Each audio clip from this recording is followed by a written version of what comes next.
Naiz irratian, bigarren kafea.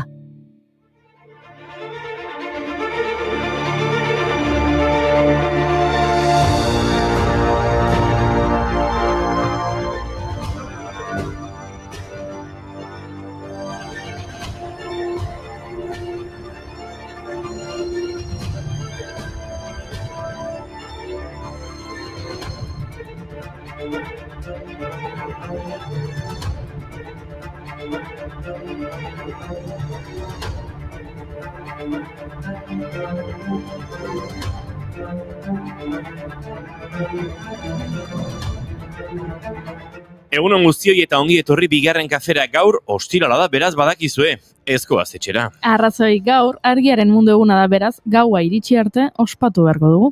Argia fenomeno elektromagnetiko gisa aldarrikatu zen 2017ko abuztuaren 30ean. Gure bizitzan duen funtsezko garrantzia aldarrikatzeko. Beste behin momentu ona orain dela aste pare bat gerturiko itzalialdia gogora ekartzeko. Eta ze aula garen. Zengo nuke.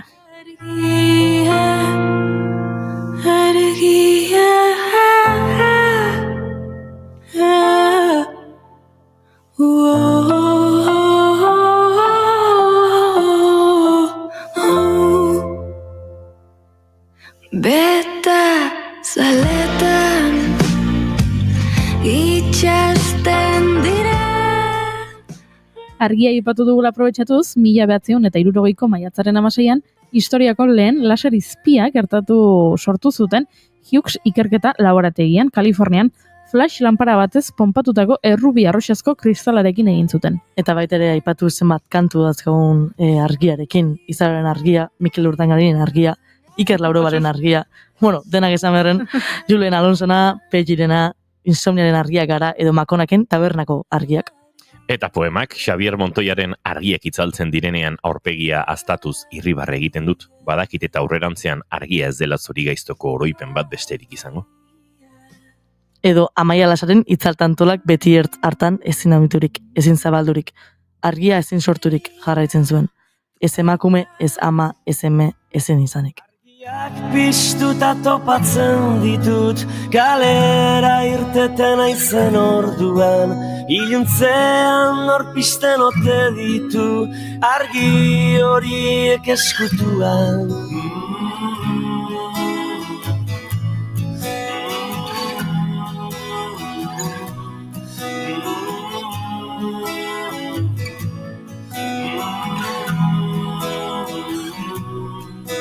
Atzo itzaltzen ikusi nituen. Adi argiarekin loturara. Gaurko egunez 2002an estrenatu zen Star Wars bigarren atala. Klonen erasoa filma. Laser argiak ageri diren saga famatuena. George Lucasek zuzendu eta Ewan McGregor, Hayden Christensen, Natalie Portman, Ian McDiarmid, Christopher Lee eta Samuel L. Jackson aktoreek antzestu zuten filma eta Oscar sarietara nominatu zuten efektu espezial onenen kategorian. Inigo, eire, gauza bat aitortu behar dizuet. Ez dut, saga honetako pelikula bakar bat ere ikusi. Ez dizu pegatzen. Ez.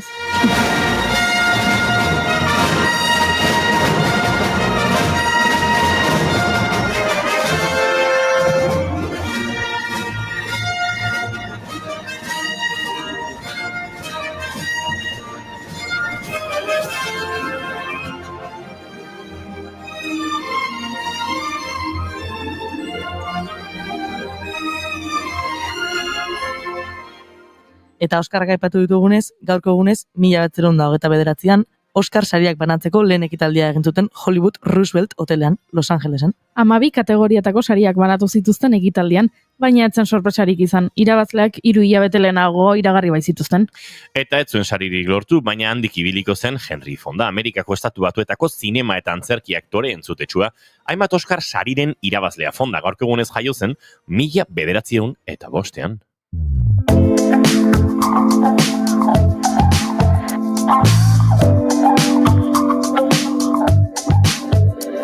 It's you, and I'm not getting over it. Darling, is it cool? From starving when it comes to this, I guess we're in time.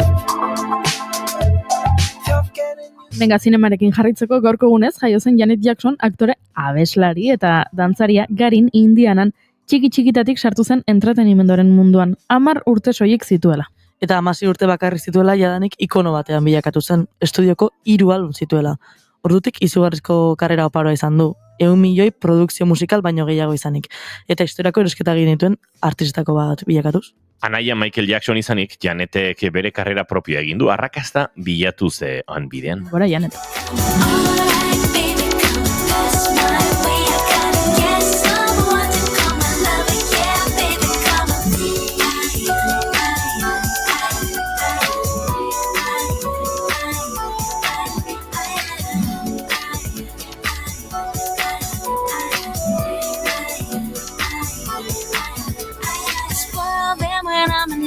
Giving them what they dream of. Sometimes it's not a good thing, but I'm blind. I love hard with everything, giving my all more than they. I'll take my friend's advice this time. I'll do it differently. Eta beste artista emakume handi bat aipatuko dugu. Lola Flores. Ole! Gaurko egunez, 1995ean zendu zen Madrilen abeslari, aktore eta dantzaria. 1923an jaio zen Jerez de la Fronteran eta 16 urte zituela egin zuen debuta bertako Villa Marta antzokian. Rafael Ortega, Custodia Marchena eta Melchor de Marchena gitarraren Luces de España ikuskizuna izan zen ura. Bautiza con Manzanilla bestu ohi zuen han show haietan. Arrakasta handienak Manolo Karakolekin lortu zituen eta 1951 arte arekin egin zuen lan. 1958an Antonio González El Pescailla gitarra jotzailearekin ezkondu zen eta 3 seme-alaba izan zituen, Lolita, Antonio eta Rosario.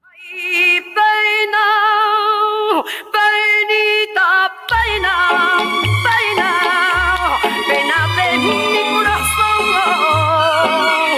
que me corre por la pena, por la fuerza de un ciclón.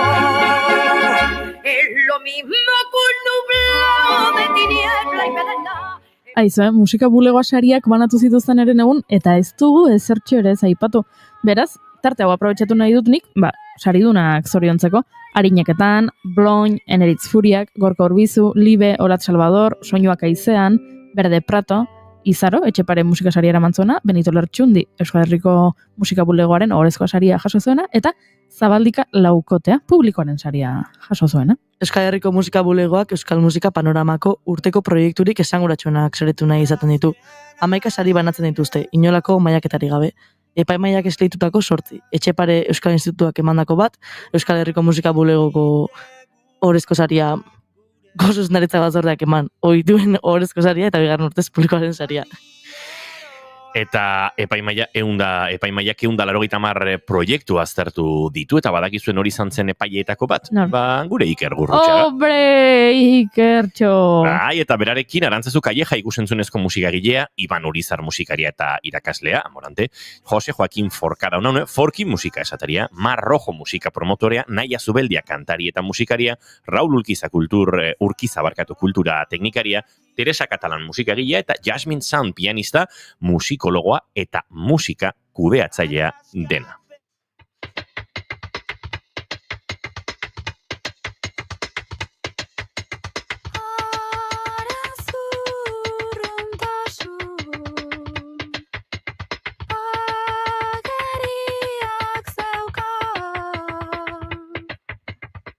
Eta gauza oso garrantzitsu bat gertatuko da gaur. Lubakian podcasta estrenatuko dugu hemen bigarren kafean. Eire inigo nola marrazten zenuten zuek etxe bat txikitan. Teiatu gorriarekin, bisolairurekin, lorategi handi batekin, tximeniari kea serio bat. Egia esan... Tximeniari kea, baino eguzki bat marrazutal. Bai. Egia esan Lola Floresen herrian bizi bagina ezela edo baina, bai. Egia esan ez zuen antza askorik gaur egongo nere etxearekin.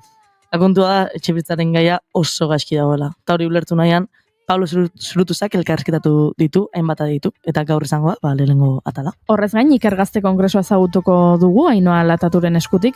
Ikergazte UEUk 2 urterik behin antolatzen duen disiplinarteko kongresua da. Euskal ikertzaile gazteak elkar ezagutzeko, goi mailako ikerketa euskaraz egiten dela erakusteko, eta ikerketa horien emaitzak zabaltzeko egiten dute.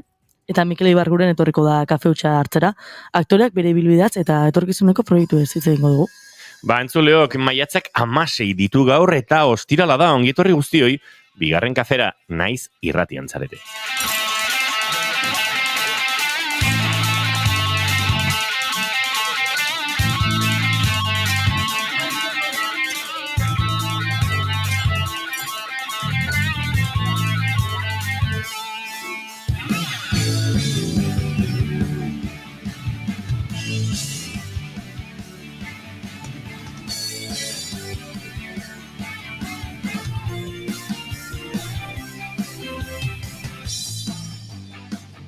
Zuekin Eire Maia Manterola, egunon, aspaldiko? Unon.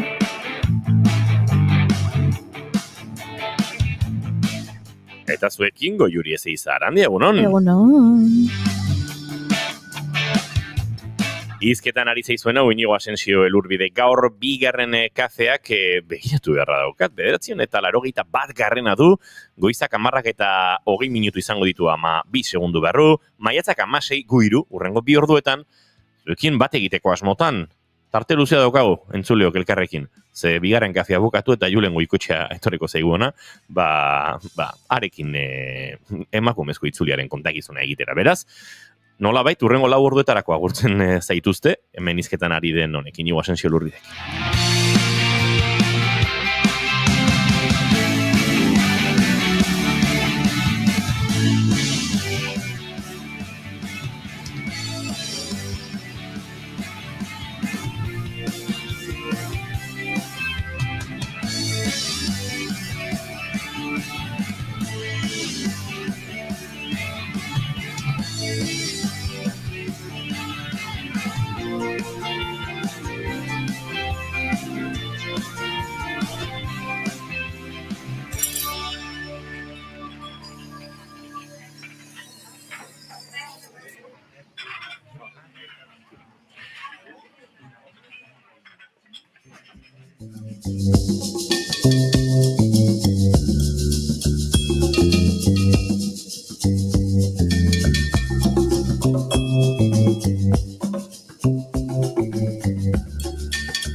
Berde Pratoren bihotz iraltzaileak honekin abiatuko dugu gaurko irratsaioa, bizitza eztia bere lan berritik hautatutako kantua, nola baite maite duten giroan murgiltzeko. Eire Maia Manterola, maite dut ondo pentsatu duzu? Ez, baino, etorri zait, ze esan, eta, bueno, ez dakit maite dut edo maite dut esan, kasu honetan esango maite dut dela, Orioko pakak taldia maite dut dedikatzea pentsatuet, LGTBIQ+ taldia da, pakak, eta, bueno, maiatzak 10ean, bueno, antolatu zuen hor egun bat, ospatzeko, paka eguna, Paka Fest izenekua, eta horre gitarra bat intzuen, lanketa bat indue aspalditikan, bueno, herrian txoko bat bilatzeko, eta hori aurrera eramateko, eta egun bertan, eraso batzuk jasantzian, pankartak endu zituen, edo danadalakoa, eraso batzuk edontzian, eta urrengo eguna gazi gozua izan zen, eta, bueno, hor, ikustituzu partaideak lanian hori antolatzen, herrian leku bat bilatu nahian, ze ondo atea dana, zenbat jende gerturatu zan gaztetxea, ze lanketa intzan bertan, eta urrengo gunean enteratzia hori gertatu zala egun bertan, erasoak egontziala, bueno, bastante izorratzen gauza bada, baina, bueno, hemendikan indartana, animo dana, gora pakak, eta ite zuen landana. Gora, gora. Gora. Baina tira, jaio dira, bihotzira otzaia.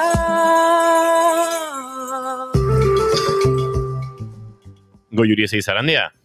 Zein da zure maite duta? Nere maite duta da hemen ikustea momentu honetan gure laborategian, Wow. gure estudioan, nola Iñigok bere gozamenerako probestu dituen hemen dauzkagun bi telebista erraldoi hauek, ze badakizue itzulia homenen esatari lanetan ariko direla hemen, eta orduan Bide batez Julen Goikoetxeak hurbiltzen hastea dauka gurera.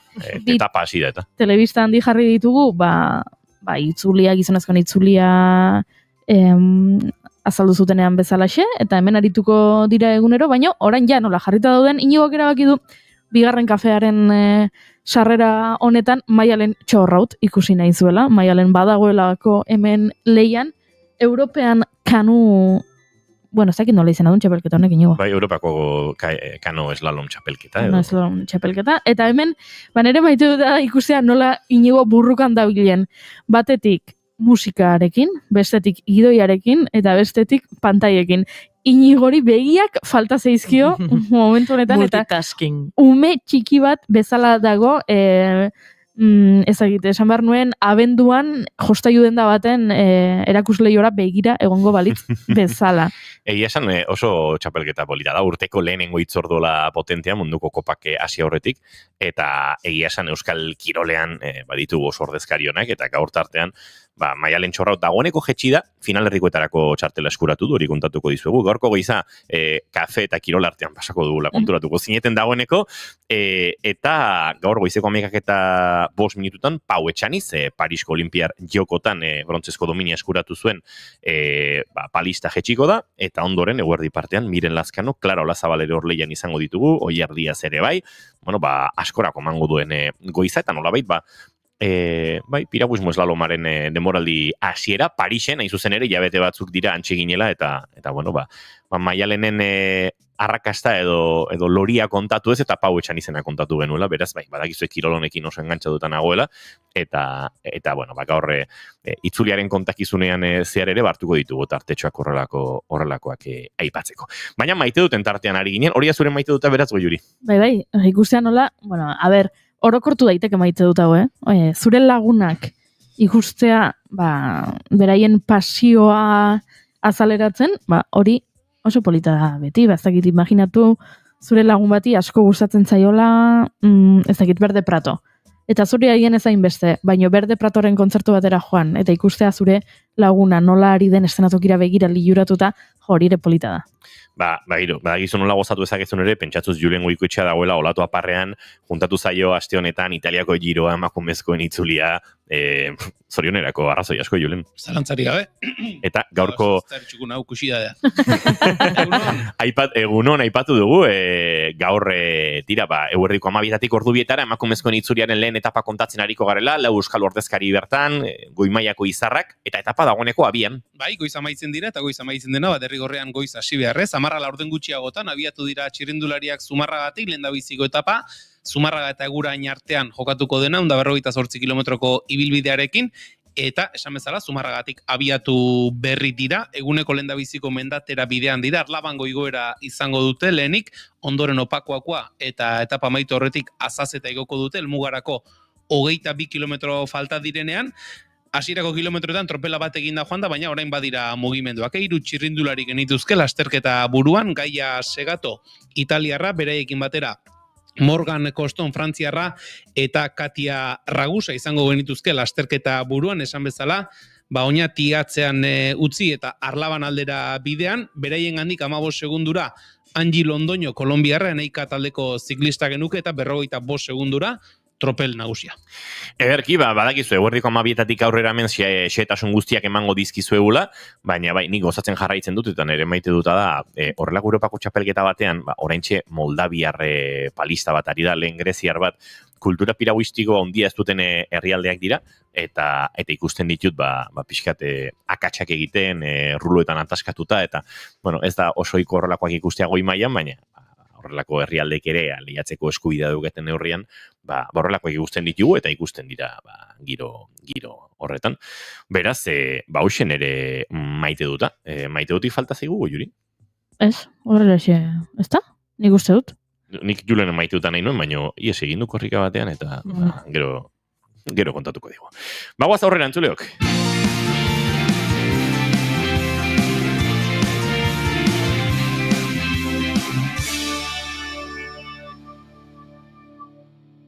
Bigarrenak ez direlako beti okerragoak. Bigarren kafea. Oso pozik nago, Lubakian estreinatzera zelako, eta egia esan horrelako podcast bat egiten duzunean badago atzetik lana, ez? Hemen Pablo Zurutuz aritu da, oso orduri elkarrizketak prestatzen galderak idazten, buelta bat ematen goiti bera, beti gora, aritu gara gero diseinuarekin, aritu gara gero abestiak ondo aukeratzen, azken finean, etxe bizitzak agian horrela esaten dizute, eta agian baten batek esango du, hau ez da bat ere interesgarria, baina egia da asko eragiten digula, eta nik uste dut topatu dugula tonua interesgarria egiteko, ze Pablok hasieratik esaten du, ni ez naiz aditua. Beraz, hau da podcast bat, aditua ez den Euskal gazte bat, Euskal Herrian bizi den gazte batek, etxebizitzarekin zer demontre pasaden jakin nahi duena. Horixe naiz ni, eta hori da abiapuntua, eta hortik egin dugu Lubakian, etxebizitzaren inguruko podcasta. Eta egia esan, pozik nago, iriguna estreinatzeko eguna, pres genuen podcast hau azkeneko asteetan hortxe onda bueltaka, eta estreinatzeko irrika zaizu. Prest daukagu, beraz, entzuleok urrengo 30 minutuetan Pablo Zurutuzarekin utziko zaituztegu, Lubakien podcastean murgilduko gara, eta datorren astean edo eago juri kontatzen digun nola doan Habana izeneko fikzio sonoroa, ze azken hilabeteetan, lan handia egin du berak ere hortxe, eta egia esan gauza ederra izango da. Goiztioko 11 eta 30 minutu entzuleok, Lubakian estreinekoz hementxe bigarren kafean, 5 atal izango ditu, lehena entzungai ostiralero izango duzue, Pablo Zurutuzaren eskutik.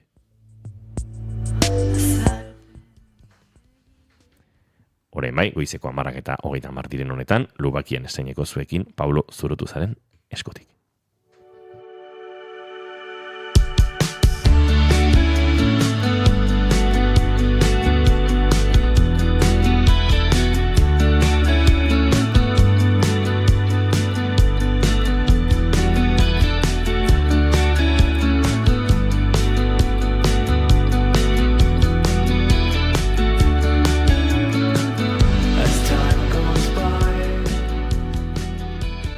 Zenbatetan pentsatu duzu, zure etorkizuneko etxean.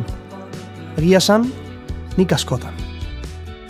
Nire esku egongo balitz, nire etxeak 2 logela izango lituzke. Lan egiteko beste gela bat, egongela eta sukalde handi bat. Komuna, igogailua eta posible balitz balkoi bat ere. Paretetan, kuadro asko jarriko nituzke. Egurrezko lurrean, alfombrak. Eta libre geratzen den txoko bakoitzean, landare bat.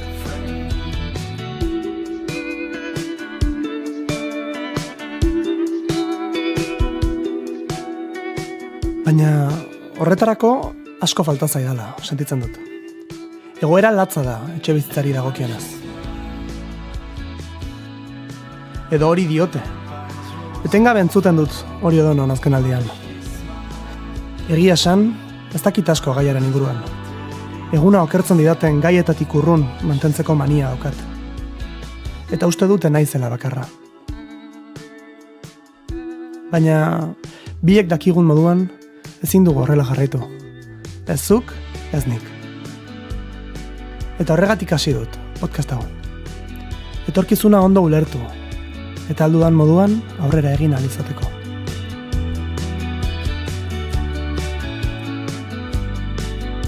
Horretarako, gaien sartu horretik, etxea bera zer den ulertzea da tokatzen zaiguna.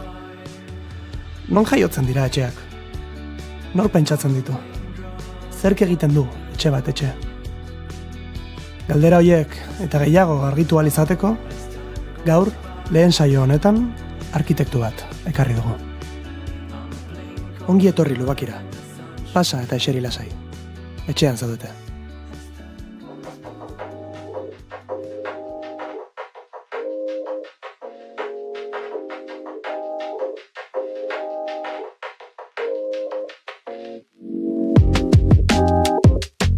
Entzuten ari zaren hau, Lubakian podcasta da. Gaur, Jonander Agirre Mikelez. Arratsaldeon, Jonander. Nola marrazten zenuen etxe bat txikitan?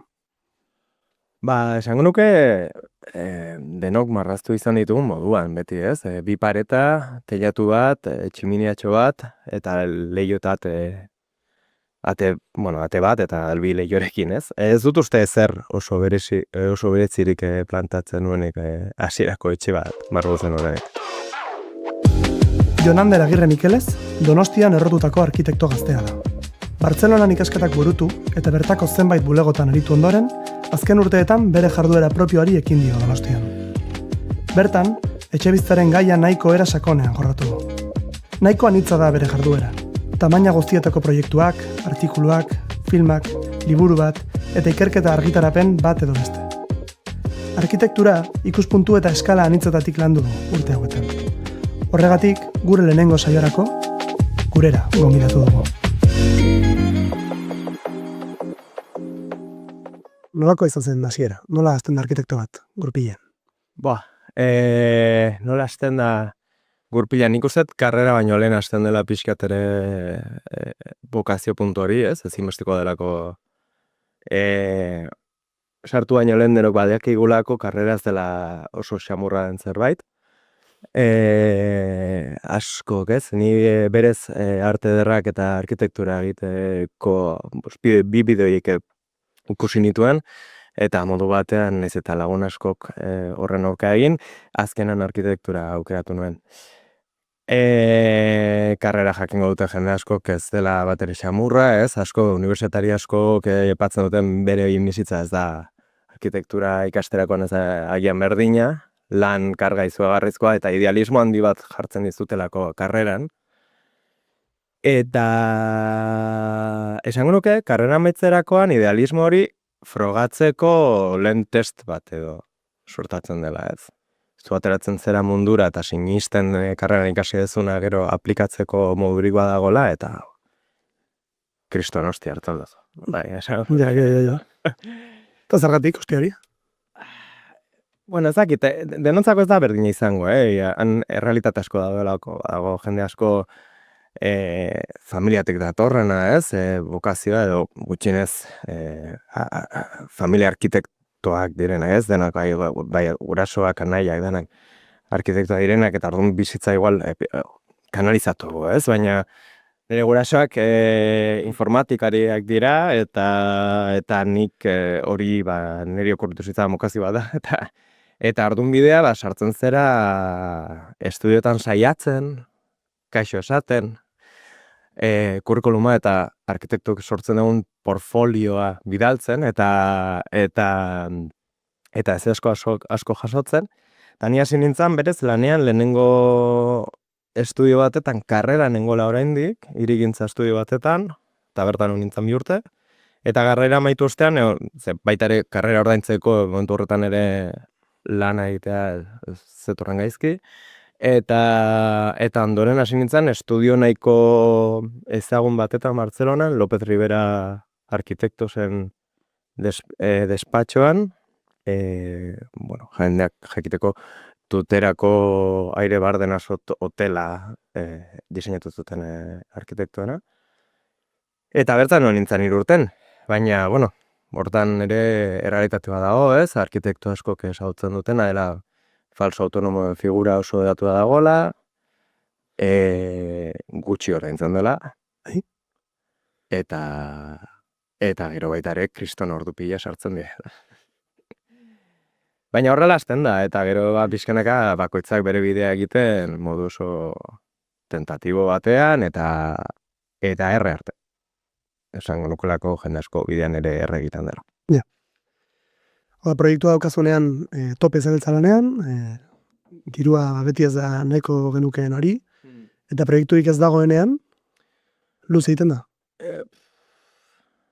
Nik esan horreko proiektua beti daudela. Proiektua ez dira berez katzen. Bukatzen diren, Osea, lehen hemen gideien ere ekurtzen betxatzen hone. Proiektua bakatzen dira. Proiektu pila denbora guztian den moetzen, eta kontua paroia jartzen dituztela, gero berriro reaktibatu egiten direla, eta etengabe egon behartzarela ere pentsatzen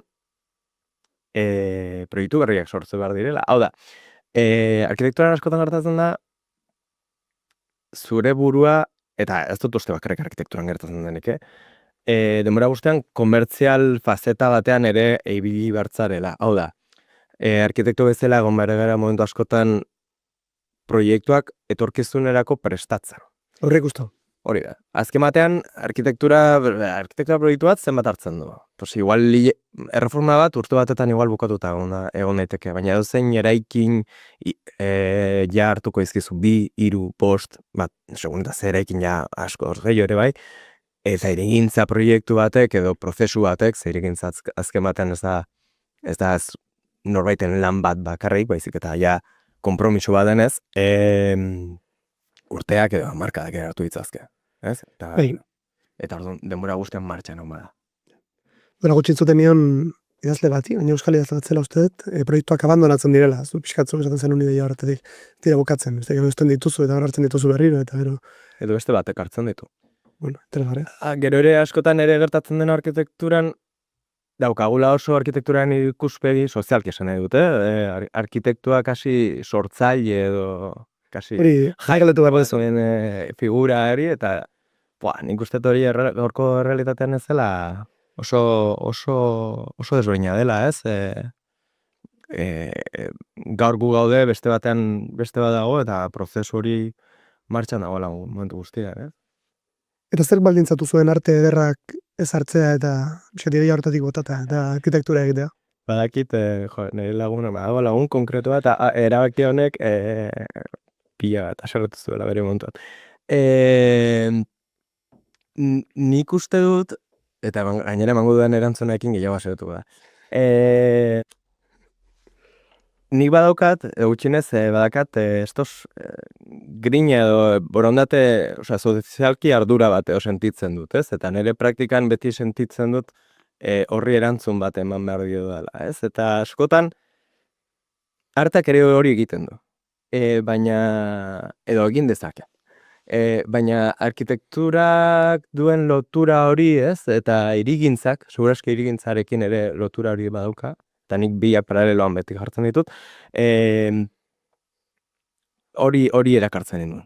Osa, sentsazio hori, azken batean lotura bat, arkitektura lortzen dalako nik gauza asko lotzen duen, edo koordinadore prozesu batean egoteko modu bat ez dela. Hori da.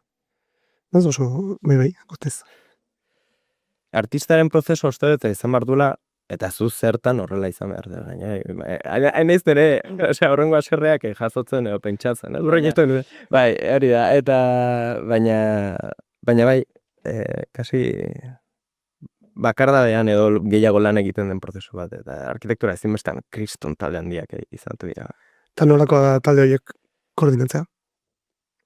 Lio bat, gainera taldeak esaten denean askotan pentsatzen da borondate edo norabide zehatz batetan doazen pertsonak direla, eta izan daiteke estudioko kideak agian denok eduki dezakegu borondatea proiektu bat eraikitza bukatzea, ez nolabait.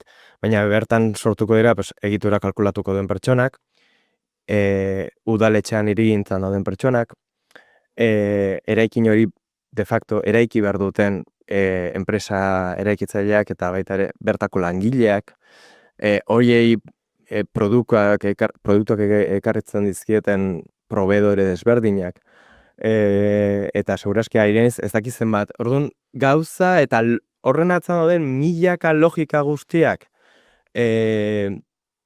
ulertu eta nola bai bateratu, azken batean niretzako arkitektura da gizarte baten isladatxo txiki bat sortzea momentu konkretu batetan, ez? Askotan gertatzen da, jendek esan du, zerekin itxusia, ez? Edo gaur egun ez hau esaten da. Nik denbora guztian naiz eta ez gustatu, sentsazioa dut arkitekturak sortzen duela gure gizarteak behartzen duen irudia. Eta askotan esaten zaio, eska arkitekto horrek. Eta arkitekto horrek agentzia oso gutxi dauka. Joko horretan mugimendu eskasa du, oso eskasa. Gaur egun arkitekto batetak osea, kapritxoz ez da apenas ezer hartzen askotan arkitektura. Gehienetan. Ez dut esaten ez dakit, Frank Gehry batek. Bai, meske. Eguneroko arkitekturan horrela biltzen gara. Arkitektura zari gara eta arkitektu ez, eta zenbat modu arkitektu izateko. Lehen brome artean esaten genuen magoak eta magelen arteko Asunto hau, gu magel bezala ez, eta gaitik kanpako denentzat, arkitektoek etxeak egiten dituzte, eta nintzat etxeak pentsatzen dituzte. Milaka, esan dut, gainera gure belaunaldian ere gertatzen da, gure belaunaldian gertatzen da, jende askok arkitekto izateko modu berriak sortu behar izan dituela. Aurretik, beti zegoen figura nahiko kanoniko bat, zela herriko edo hiriko gizon familia honekoa, Madrile edo Bartzelona joten zena, eta ona bueltatu, eta bertan beste 3 edo 4ekin, ze oso arkitekto gutxi zeuden, hiri osoko ezakitzen bat gauza eraikitzeko, ez? Eta ikusten dituzu, 60ko hamarkadako eraikinak, 7-8 arkitektoren artetan egiten dira, ez? Gaur egun, arkitektura egiten da, interiorismo edo barneko diseinua egiten alde batetikan, etxe bizitza ja kasi modu, bada, nola esan, ibilbide konkretua da, ekipamenduak, kirolitxeak, gauza guzti hauek, dana oso espezializatua bihurtzen da, ez? Hirigintza beste alde batetikan, ordenamendua, plangintza territoriala, lurralde plangintza, arkitekto izateko forma asko daude, eta gero bakoitzan aukera ere asko. Arkitekto izateko era ezberdin asko daude orduan. Ibilbide korapilatsu horrek aniztasun handia ekarri du, errealitatea eraldatzeko dugun disiplina hontara. Gaur egun arkitektuak geroz eta erabaki gutxiago hartzen ditu eraikinaren emaitzari dagokionez. Pitxia egiten zait hori. Lan askotan bezala, jende askoren artean ekoizten dira proiektuak.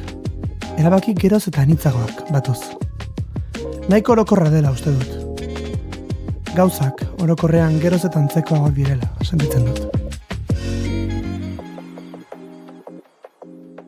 Arkitekto ez ari geranean, hori zuk esan dituzu, ez dira bakarrik etxeak, baina gu sartuko gara gehiago hortan, gure gaia hori delako, etxe bizitza.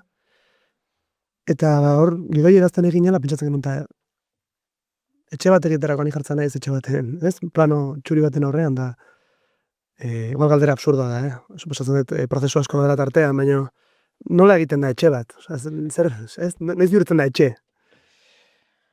Jo, nik esan nuke etxe bat bihurtzen dela etxe norbaitek bizitzen duenean. Hore, igual, eta oso sakona edo oso profundatzen daide mundu, baina nik esan nuke hau izan daitekela, ez? Baina gure gizartan ulertu dugu etxe bat dela ezaugarri konkretu batzuek dituen espazio konkretu bat, ez? Eta dintxe bertan daude bautatuak eta oso neurtuak eta oso markatuak. Nola egiten da etxe bat gaur egun? Esango nuke etxe bizitza gaur egun sustatzaileak edo gobernuak egite dituztela, eta neurri oso konkretu edan. Jendeak uste du, lehen esan dezuna, magelak eta magoak, ez? Oso Harry Potterretik etarrikatu metafora moduko bat, ez? Pentsatzen du guk erabakitzen ditugula gauza asko, ez? Eta adibidez papel txuri baten aurrean jartzen garela erabakitzera gauza. Tamalez, seguri gustuko litzaiguke askotan ez. Gertatzen zaigu orokorrean azalera maksimo bat daukagula. Demagun. Logela bakarreko etxe bizitza batek 40-45 metro karratu izan ditzazke. Minimo. Araudiak esaten du horrelako zerbait. Baina ze gertatzen da, beste alde batetikan badaukagu logika ekonomiko bat, eta sustatzaile bat, eta errentagarritasun bat atera bardien pertsona bat atzean, ez dizula utziko ere hortik asko gorago igotzen. Ze gainera asko igotzen baldin bazera, etxe bizitza gutxiko sartuko dira leku konkretu batean. Eta orduan, 40 da minimoa, baina nola baitere, maksimoa ere bada. Orduan, eta bertan sartu behar dituzu ohe bat, armario bat, sofa bat, orokorrean telebista bat, hainbat leio, komun bat, sukaldeak dituen hainbat tresna, eta horiek dituzten edo ezinbestekoak dituen hainbat harreman. Sozialki ere baditugu gauza batzuk nahiko barneratuta, eta ulertzen dugu komunak ezin duela eman zuzenean jangelara, edo sukaldea ez dela oso espazioan oberenean egon behar, baizik eta seguraski egongela edo logela egongo direla leku horietan. Eta harreman horiekin, ja konsensu batean eraikita daudenak, eta batzuk ja nortik aldendu egingo direnak, baina orokorrean aukerak ez dira inbestekoak. Orduan,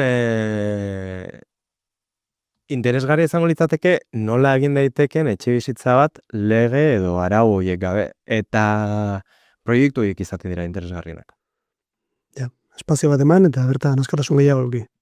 Bai, hori da. Momentu batean, eta horretarako behar dira bezer oso konkretu eta oso ekonomikoki segurazki aukera daukatenak, eta baita ere buruan ere aurre iritzi edo gaberik hurbiltzen direnak arkitekturara. Azkenean prezioan eta errentagarritasunaren logikan, mundu guztiak bezala ez, sustatzaile eta hitz egin duzu. Tarteko hori ez dagoenean, kasurik. Bueno, lehen bagen eukan, eta badago, baina ja ez da oso komuna, lehen kooperatiben eredua existitzen zen, eta bazen zerbait bizilagunak edo herritarrak ere enpoderatzen zituena etxebizitza politikan eskua sartu ahal izateko. Hori bada zerbait, Bartzelonan eta Katalunia inguruan, Madrilen apur bat baita ere, eta Suitzan eta beste herrialde batzutan sustatzen ari den eta indar hartzen ari den ereduat, baina hemen Euskal Herrian antza ez dago leku gehiegirik hortarako. Badakigu hemen saiakera bat egin zela, Abaraska izenekoa, konta iguzu pixka datorren inguruan. Euskal Herrian egon ziren, eta badaude, horrelako ekimen asko. Abaraska izan zen berez, Bilboko beste ekimen bat porrot egin zuenean sortu zen talde asko hasi zen talde bat, etxebizitza kooperatibak Katalunian egiten zen ereduarekin Euskal Herrian eta konkretuki Donostian sustatu nahi zuen talde bat. Berez, 60 bat izatera heldu ginen, baina etxebizitza kooperatibak den eredua oinarritu egiten da lurraren zesio batean. Eta zesioa, edo topatu behar duzu, sustatzaile bat oso borondate honez lurra, ez dut esango doainik, baina prezio honean emango dizuna, edo estatuak edo administrazioak eman behar dizu lur hori, ez? Eta kontua da, hemen Euskal Herrian ez dugula, edo Donostialdean ez dugula topatu inor hontan interesatua dagoenik. Ez gobernuetan, ez udaletxetan, eta ez alderdi politikoetan. Orokorrean, eta kuriosoa da,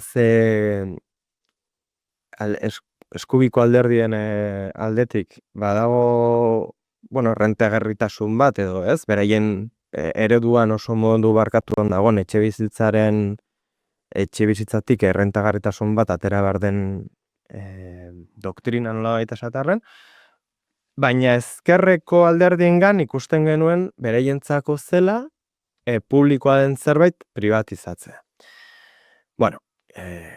Gero hori, beste eztabaidatetan sortzen gera, baina adibidez, kooperatiben eredua hemen Euskal Herrian ez du amarrerik hartu administrazioan. Orduan, momentu batean, adibidez, Abaraska, desei, berez ofizialki ez gera desegin, baina momentu oso gainera gero ere gertatu zitzaigun pandemiak ere ez duela bat ere laguntzen.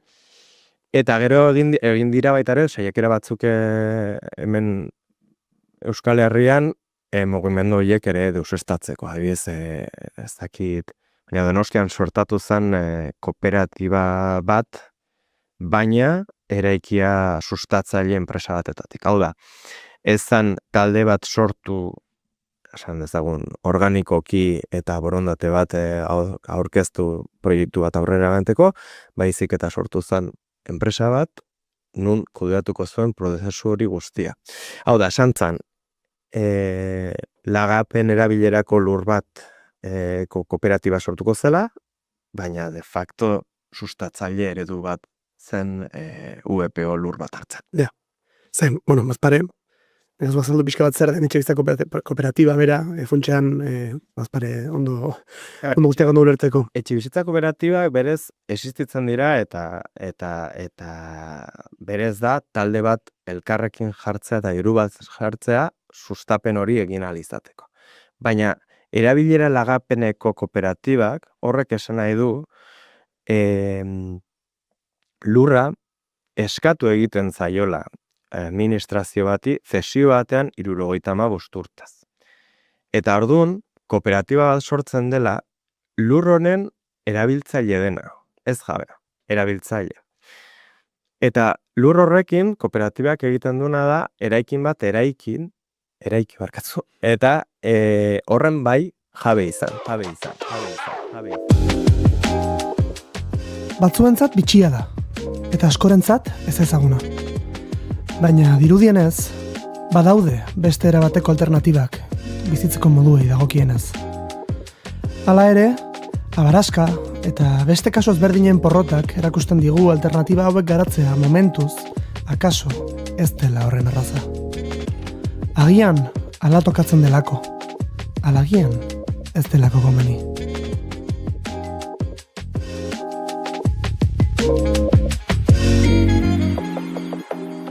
Gaur egungo mendebaldeko zibilizazioa dago arazo hau dela etxebizitza bihurtu dela ez eskubide baizik eta ezinbesteko merkatuko balio. Eta gainera Espainiako estatuan hori da oinarri nik esperantza handia dakat eta aldi berean ez maizterren sindikatu desberdinak estatuan ari diren mugitzen diren iniziatibekin eta egin behar duten greba honekin. Nahiko nuke ikusi, gogoz, gainera. Nola bideratu daiteken ekonomia baterontz, nun rentismoak ez duen hainbesteko indarrik. Baina arkitekturan kriston pixua du, nerera jota berriro, baina etxe bizitzak eta arkitekturak dituen muga oso handi batzuk datoz, beraren gainean erortzen diren dependentzia ekonomiko oso ikaragarrian diren garetika. Eta hor daude, eta ez dakit, demoraekin eta erretze prozesu horiekin nolabait ni apur bat finiko ere bihurtu naiz. Ez dakit finiko hitza, baina esanet eszeptiko bai, eta ikusten dira gauza batzuk saiatu gaitezkela borrokatzen horien aurka, baina baita ere momentu batean zure burua zaindu behar dezu eta jakin behar dezu noraino aldezun eta noiz gelditu. Ja. Bokazio batean oinarritzen diren edozein, nik uste dinamiko horretan sortzea dela leporaino. Eta seguro zuri ere berdina batan zaizu. Bai. Azken bi galderak, eta zein da hurrengo pausoa hemen? Egoera dukita, bintzat gu Donostian gaude orain, egoera zail dago. Zein duzu uste hurrengo pausoa gizarte bezala edo? Zein izan beharko litzateke?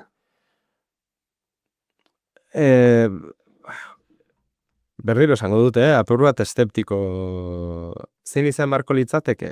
Beste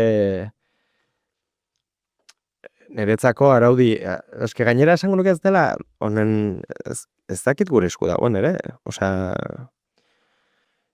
Nik esango nizuke ditugun lege eta presio ekonomiko asko ez dago dela Euskal Herriko maila barne. Estatuan ere ez. Azkenean baditugu fondo buitreak eta bat interes ekonomiko ja ez direla nazionalak eta ulertu zazu nazioa nahi duzun santzuan, baina ez daudez da ere Europa mailan. Orduan logika orokorra bire. Logika eta interes horren hauderrean nola egin? Mugimendu bat beharrezkoa da, baina Eta aldaketa horrek, mugitzen ditu gure gizartaren zimendu osoa. Guztiak. Orduan, zer aldatuko da? Konpromezu batetara iritsi beharko da puntua.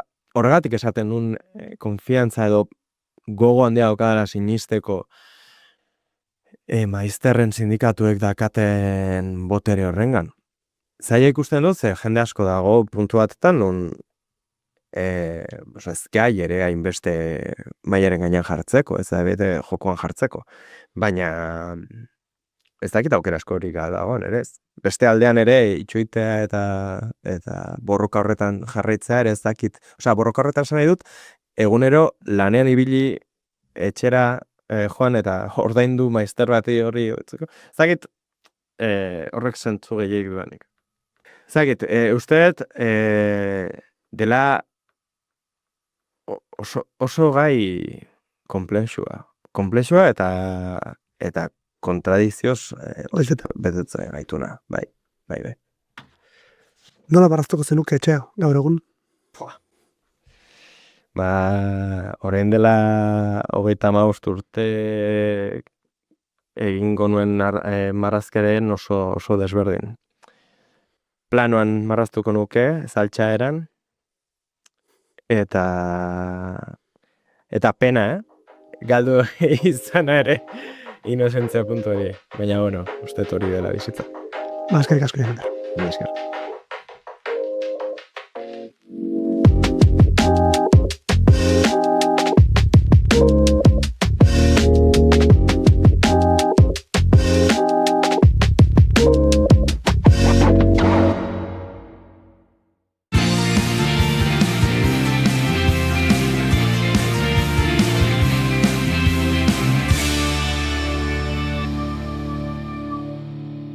Bigarrenak ez direlako beti okerragoak, bigarren kafea.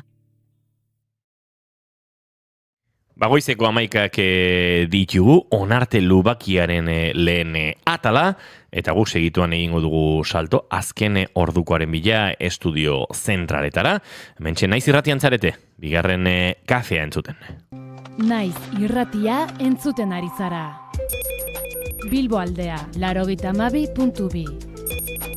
Gasteiz eta Arabako lautada, 91.5. Donostialdea, 93.8. Gernika, 96.7. Leitza, 95.1. Bortziriak, 103.1. Urola, 91.8. Goierri, 102.2. Legazpi, 94.6. Naiz irratia. Bagoizeko 11ak eta 2 minutu eta esan da bezala segituan egingo dugu salto azken ordukoaren bila, gaur segituan azken orduko horren ostean Ikergazten murgilduko gara, Bai. eta bertan Ainhoa Lataturekin, kongresoko koordinatzailearekin ariko gara, eta ondoren kafe utxartuko dugu Mikel Ibargurenekin, oian Amaritorena genberen laguntzaz, beraz, menu oso oraindik eguerdiko 12ak bitartean daukaguna, eta eguerdiko 12etatik aurrera, kumezkoen itzuliarekin egingo dugu aurrera, beraz, badaukagu gaur zer kontatua. Eta peilik etxeko lana jarri dizkigu. Egia da, Eurovisionen inguruan hitz egiten dizu. Eurovisionen inguruan hitz egitea. Zuek ikusi duzen noizbait Eurovision? Bai. Bai. Bale. Baino ez zarete oso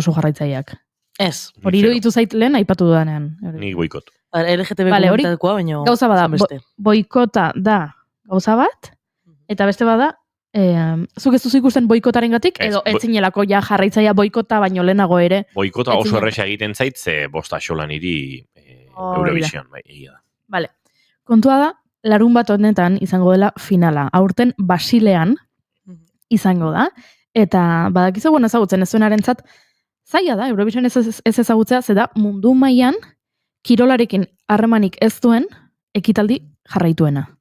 Eta larun batean izango da, ezakigu oraindik nork irabaziko duen, baina, jendea urduri dago eta kinieletan agertzen da Austria adibidez, agertzen da Israel tamalez adibidez, eta gai asko daude hor aztertzeko modukak. Tira, gero tartetxo hartzen saiatuko gara, baina bagoaz azken ordukoaren bila Bilboko estudioetara, bertan daukagu Itxaso Leon lankidea eta Itxaso Leon, egunon? Kaixo egunon, kontatuko dugu Auzitegi Nazionalak bere jomugan jarri duela Euskal Iheslari politikoen kolektiboa 2013tik etxera itzultzea bultzatu zuen ordezkaritzako 6 lagun deklaratzera deitu. Horretarako 1989 eta 2010 artean etari atzemandako dokumentuak erabili ditu. Kolektiboak konponketa prozesuari ekarpen gisa etxeratzea bultzatu eta ia 12 urtera abiatu ditu Auzitegi Nazionalak eginbide penalak. Erakunde terroristako kide izatea egotzi die bere solaskide izandakoei. Zehazki 2013an kolektiboak berak jendaurrean sortu eta prentsaurrekoan aurkeztu zuen taldeko 6 pertsona deklaratzera deitu ditu. Jokin Aranalde, Oxel Azkarate, Xabier Miguel Ezkerra, Xabier Arin, Idoia Espias eta Lourdes Mendinueta. Naizek eskuratu duen autoak gaur egun Espainian bizi diren ala esaten du elkarrizketa talde horretako kide gisa definitzen ditu. Datorren astelenean deklaratuko dute bideokonferentziaz Donostiatik. Eta beste kontu bat, Dona Mariako, Mundakako eta Mutiloako udalek UEMako kide izateko eskaria egitea erabaki dute udal osoko bilkuretan, Ormaiztegik eta Ibarrangeluk ere aztertuko dute aukera hori. Udal osoko bilkurak izan dituzte aste honetan aipatu udalek eta udalerri euskaldunien mankomunitateko kide izateko erabakia hartu dute 3. Hurrengo egunetan berriz Ormaiztegik eta Ibarrangeluk ere aztertuko dute aukera hori esan bezala udal osoko bilkuretan. Ekainaren 14an egingo du UEMak aurtengo lehen batzar nagusia Azkoitian eta orduan aztertuko ditu herri berrien eskaerak. 5 herri berriak onartuz gero, 118 udal izatera iritsiko da UEMak. Guztien artean 353.000 biztanleko lurgune euskalduna osatzen dute. Hauek orain arte aipatzeko genituenak, 12etan gehiago. Eskerrik asko Itxaso Leon, esandakoa, guerdiko 12etan informazio gehiago izango dugu, hementxe naiz irratien, eta orain aurrera egin behar dugu, hortxe hain zuzen ere gure urrengo gonbidatua aurkezteko eta urrengo minutuak arekin egiteko. Urteen joana, denboraren zama, uragazia edana, guztion alana, hobetu zoraina, garena da ez izana. Eman, hartu, eskua, egin, utzi, lekua, ikus, senti, gure naia. Amur, nintxi, arkua, hau da, gure patua, ikus, senti, gure naia. Mozu ditzagun ertzak, emandako ezetzak, irekiarrea. Urteko egun ofizial ederrenetako ospatu behar dugu gaurkoan. Izan ere gaur, maiatzak 16 argiaren mundu eguna da. Argiarena bai, UNESCOk sortu zuen egun hau. Argia ezinbesteko energia iturria delako, eta lurrean bizi eta mugitzen den guztia garatzea ahalbidetzen duelako. Gama izpietatik hasi eta irrati uinetaraino argiaren espektroak ezagutzak garrantzitsuak ematen dizkigu unibertsoaren jatorriari buruz. Eta ezinbestekoak dira medikuntzarako, nekazaritzarako, energia edo kultura ondarearen babeserako teknologientzako. Egun hau, etzen hausaz aukeratu. Theodor Maiman fisikari ezagunaren ikerketak omentzeko aukeratu zuten.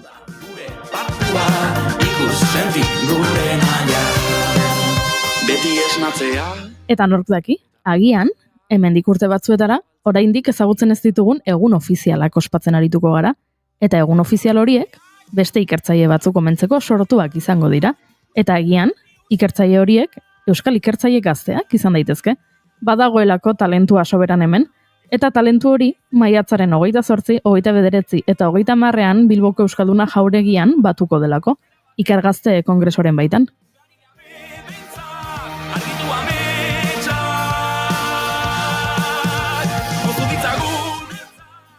Ikergazte UEUk 2 urterik behin antolatzen duen disiplinarteko kongresua da. Euskal ikertzaile gazteak elkar ezagutzeko, goi mailako ikerketa euskaraz egiten dela erakusteko, eta ikerketa horien emaitzak zabaltzeko helburuarekin. Baina guk pixka bat gehiago jakin nahi dugu eta horretarako Ainoa Latatu kongresuko koordinatzailea dugu telefonoaren bestaldean. Egunon, Ainoa? Kaixo, egunon. Lehenengo, bigarren kafea irratsaioko 2 galdera ofizialak egin behar dizkizut. Nik 2 egingo ditut eta zuk 2etako bat aukeratu ados? Ia ba. Venga, lehenengo galdera da. Nola irudikatzen duzu edo gustatuko litzaizuke izatea zure funerala, zure hileta?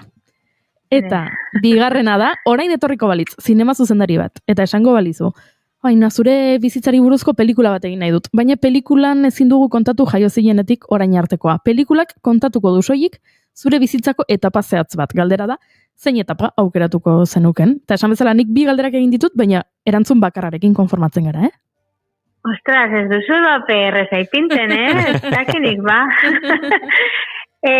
Igual funeralarena. A ber, nik nire funerala imaginatzen dut nire etxea, gubadakau landa bat, kanpoaldian, eta imaginatzen dut jendea, batzu negarrez, a ber, ez da en plan, jendeak esaten dauen hori en plan danak abezen eta posik, eta nik gure dut da imaginatzen dut, norbait egongo dala negarrez, nik pena puntu bat ere ukingo dauela, baina bai izango dala parada, egoteko elkarrekin eguzkitzu imaginazio bebai, zerbeza egongo dala bebai, niri asko gustatzen zait, eta izango dala dango topagune bat, eta gogoratuko direla nirean kasartziak, eta barrengo dutela, eta ondo ginak baita be, Begira, zoragarri, orain arte gonbidatuei beti egiten diogu galdera hau, eta hankasartzeak ez ditu inork aipatu, beraz? Nik oso presente dauzkat nirean kasartziak. Oso interesgarria erantzuna beraz, eta, 2 galdera ofizialak alde batera utzita, kongresuan murgilduko garaz, aipatu dut nik maiatzaren 28, 29 eta 30 izango dela, beraz, zer moduz doaz prestaketa lanak? Intenso, egun gutxi gelditzen dira, eta edo zein gora bera gertatzen dala azken egun hauetan apurbe turduri jartzen gara. Igual denbora gehiagorekin badakazu beste denbora bat ere gauza pentsatzeko, baina hain urduritasun puntu bat ere badakagu. Ondo gaude, itxaron pentsuia iristeko gogoz, eta hori apurbe urduri. Pentsatzen dut kudeatzeko ere ez dela errexa izango, ze aurtengo edizioan, ia 200 ikertzaile gazte euskaldunek parte hartuko dute, ez da? Bai, ziur izango dira ikerlari gazteak aurkeztuko dutelako euren lana, eta beti izategu gaztetasuna ez dela inbeste adinari lotzen, baizik eta, ibilbide profesional horretan hasi berria direnak, baina gehienetan 95 batean batera doiaz, ez? Eta horietatik, matrikuletatik, 160 inguru fijo izango dira ikertzaile gazte horiek, eta gero izaten dira beti errepikatze dutenak, agian aurten ez dute zera aurkezten, baina gustatzen zaie, oso leku aproposada harremanak iteko, ezagutzeko jendea, eta 200 nik uste bai iritsiko gara, eta gaindituko dugula, horrela izaten da aurreko edizian holan izan zen, eta gazte, 160 bueltan ere, eta 130 bueltan ere izango gara. Aritu naiz ni egitaragoa ikusten, eta iasan, askotarikoa disiplina artekotasuna aipatzen duzue zuek, eta egia da, izugarria dela, ze ni aritu naiz, jakintza arlo guztiak sailean irakurtzen, ze ikerketa lan dauden, eta batzuk, kapasa naiz ulertzeko, adibidez, bideojokoak euskal, esango nuke hori ulertzeko gai naizela. Gero ordea, sartzen dira beste gauza batzuk, omega-3 gantzazidoek nerabezaroko alkoholaren ondorioak arintzen dituzte hipokanpoko sistema endokanabinoidean, horrelako lanak ere badaude, ikerketa aipatzen duzu ezuek, ikerketa doa, kulturatik, ikerketa joan daiteke generotik, joan daiteke zientziatik, medikuntzatik, fisikatik, denetarik dago aurten baita ere, ezta? Bai, hori da, ikergazte kongresu antolatzen dugu, baina bost jakintza arloi begira dago, hau da, edon horri irekita.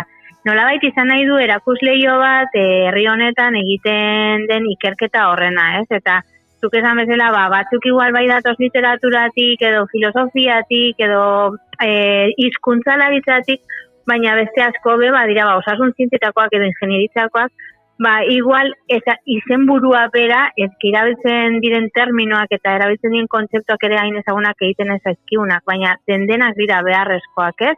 Azkenean gure bizitzak ere zenbat atal eta zenbat ari mutur dituen eta hori guztia dira ikergai. Orduan, oso polita da ikustea denetan gaudela, denetan daudela ikertzaile gazteak eta euskaraz egiten ari direla lan hori baita be, eta bueno, badala horri etorkizunera begirako, jarraipena ematea baita be.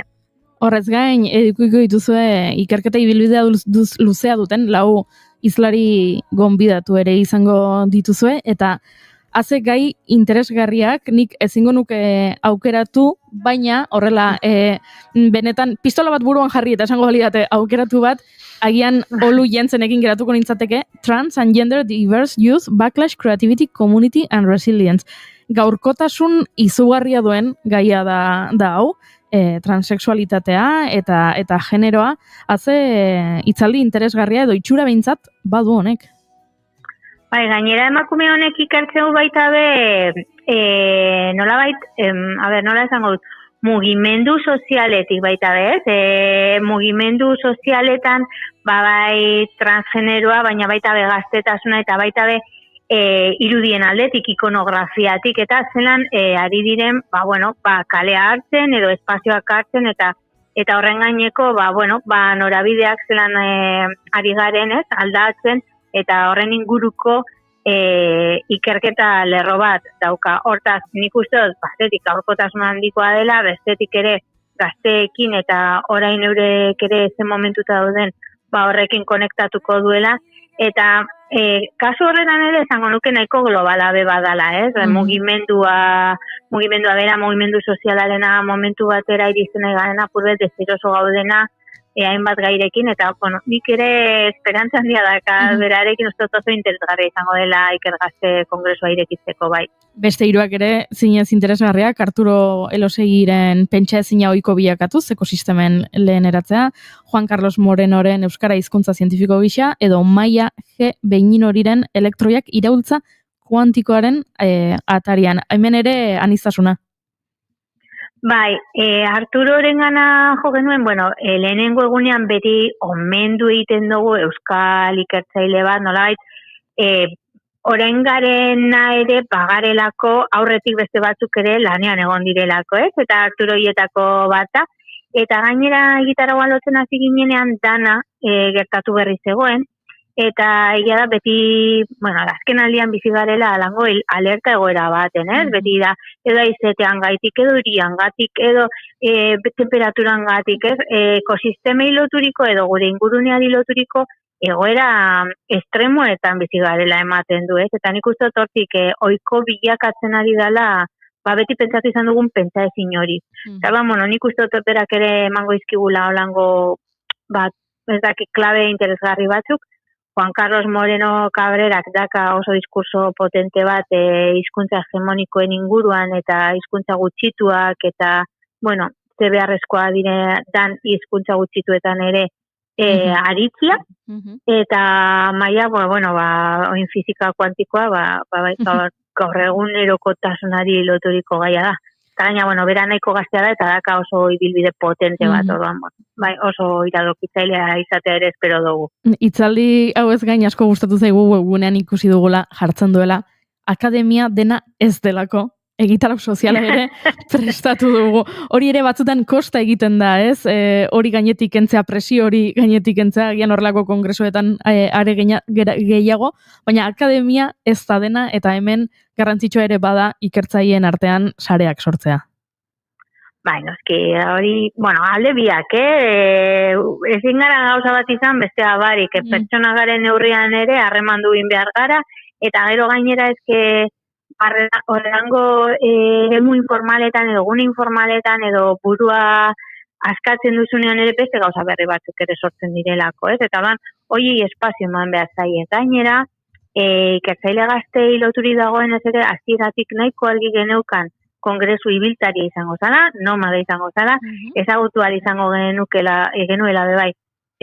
Tokian toki ere ikertzaile horiek bizi duten egoera, ez da bardina izatea ikertzailea demagun hori Bilbo hiri handi batean, edo Barakaldon, edo Iruñako izan, eta Euskalduna izan, edo Baionan, ez? Realitate hori ere ezagutu nahi genuela, baina baita tokian toki ere herri mugimenduak eta gizarte mugimenduak eta euskalgintzako mugimendua zelan dagoen.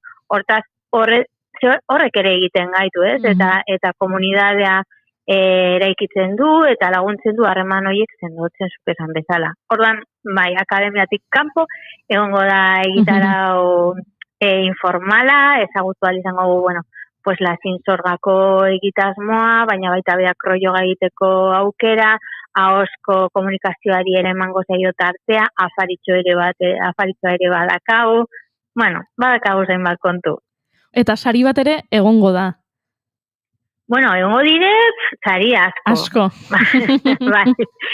Jakintxarlo bakoitzean dago bat, orduan bost sari dazkagu, eta gero udalbiltzak ematen du baita be sari bat, euren lerroekin, bueno, bat egiten duen ikerketa bat saritzen du, eta gero publikoak aukeratzen ditu bi sari bebai mikroorkezpenen artean. Orduan, bueno, guztira, bost, sortzi sari. Asko. Ainhoa, ez dizugu denbora gehiago lapurtuko, guk aurrera jarraituko dugu hemen irratsaioan, eta hemendik besarkada bat, eta animo asko bidaltzen dizkizugu azken egunetako prestaketa lanetarako, eta ondo joan dadila, eta adi jarraituko dugu Iker Gazten gertatzen dena. Primeran, eskerrik asko zure itartetxo emateagatik, eta horrengor arte. Horrengor arte, agur.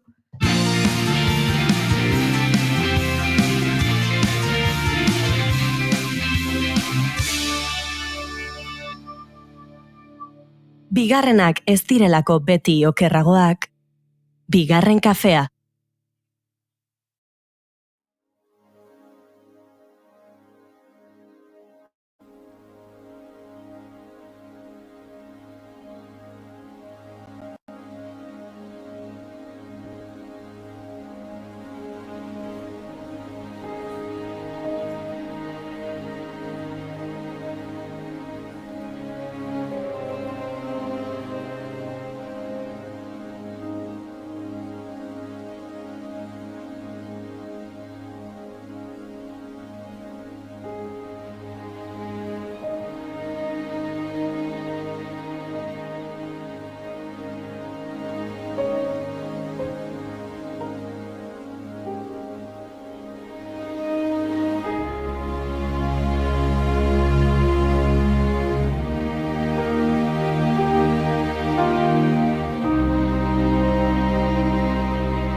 Mikel Ibarguren, Zestoa, aktore eta sortzailea.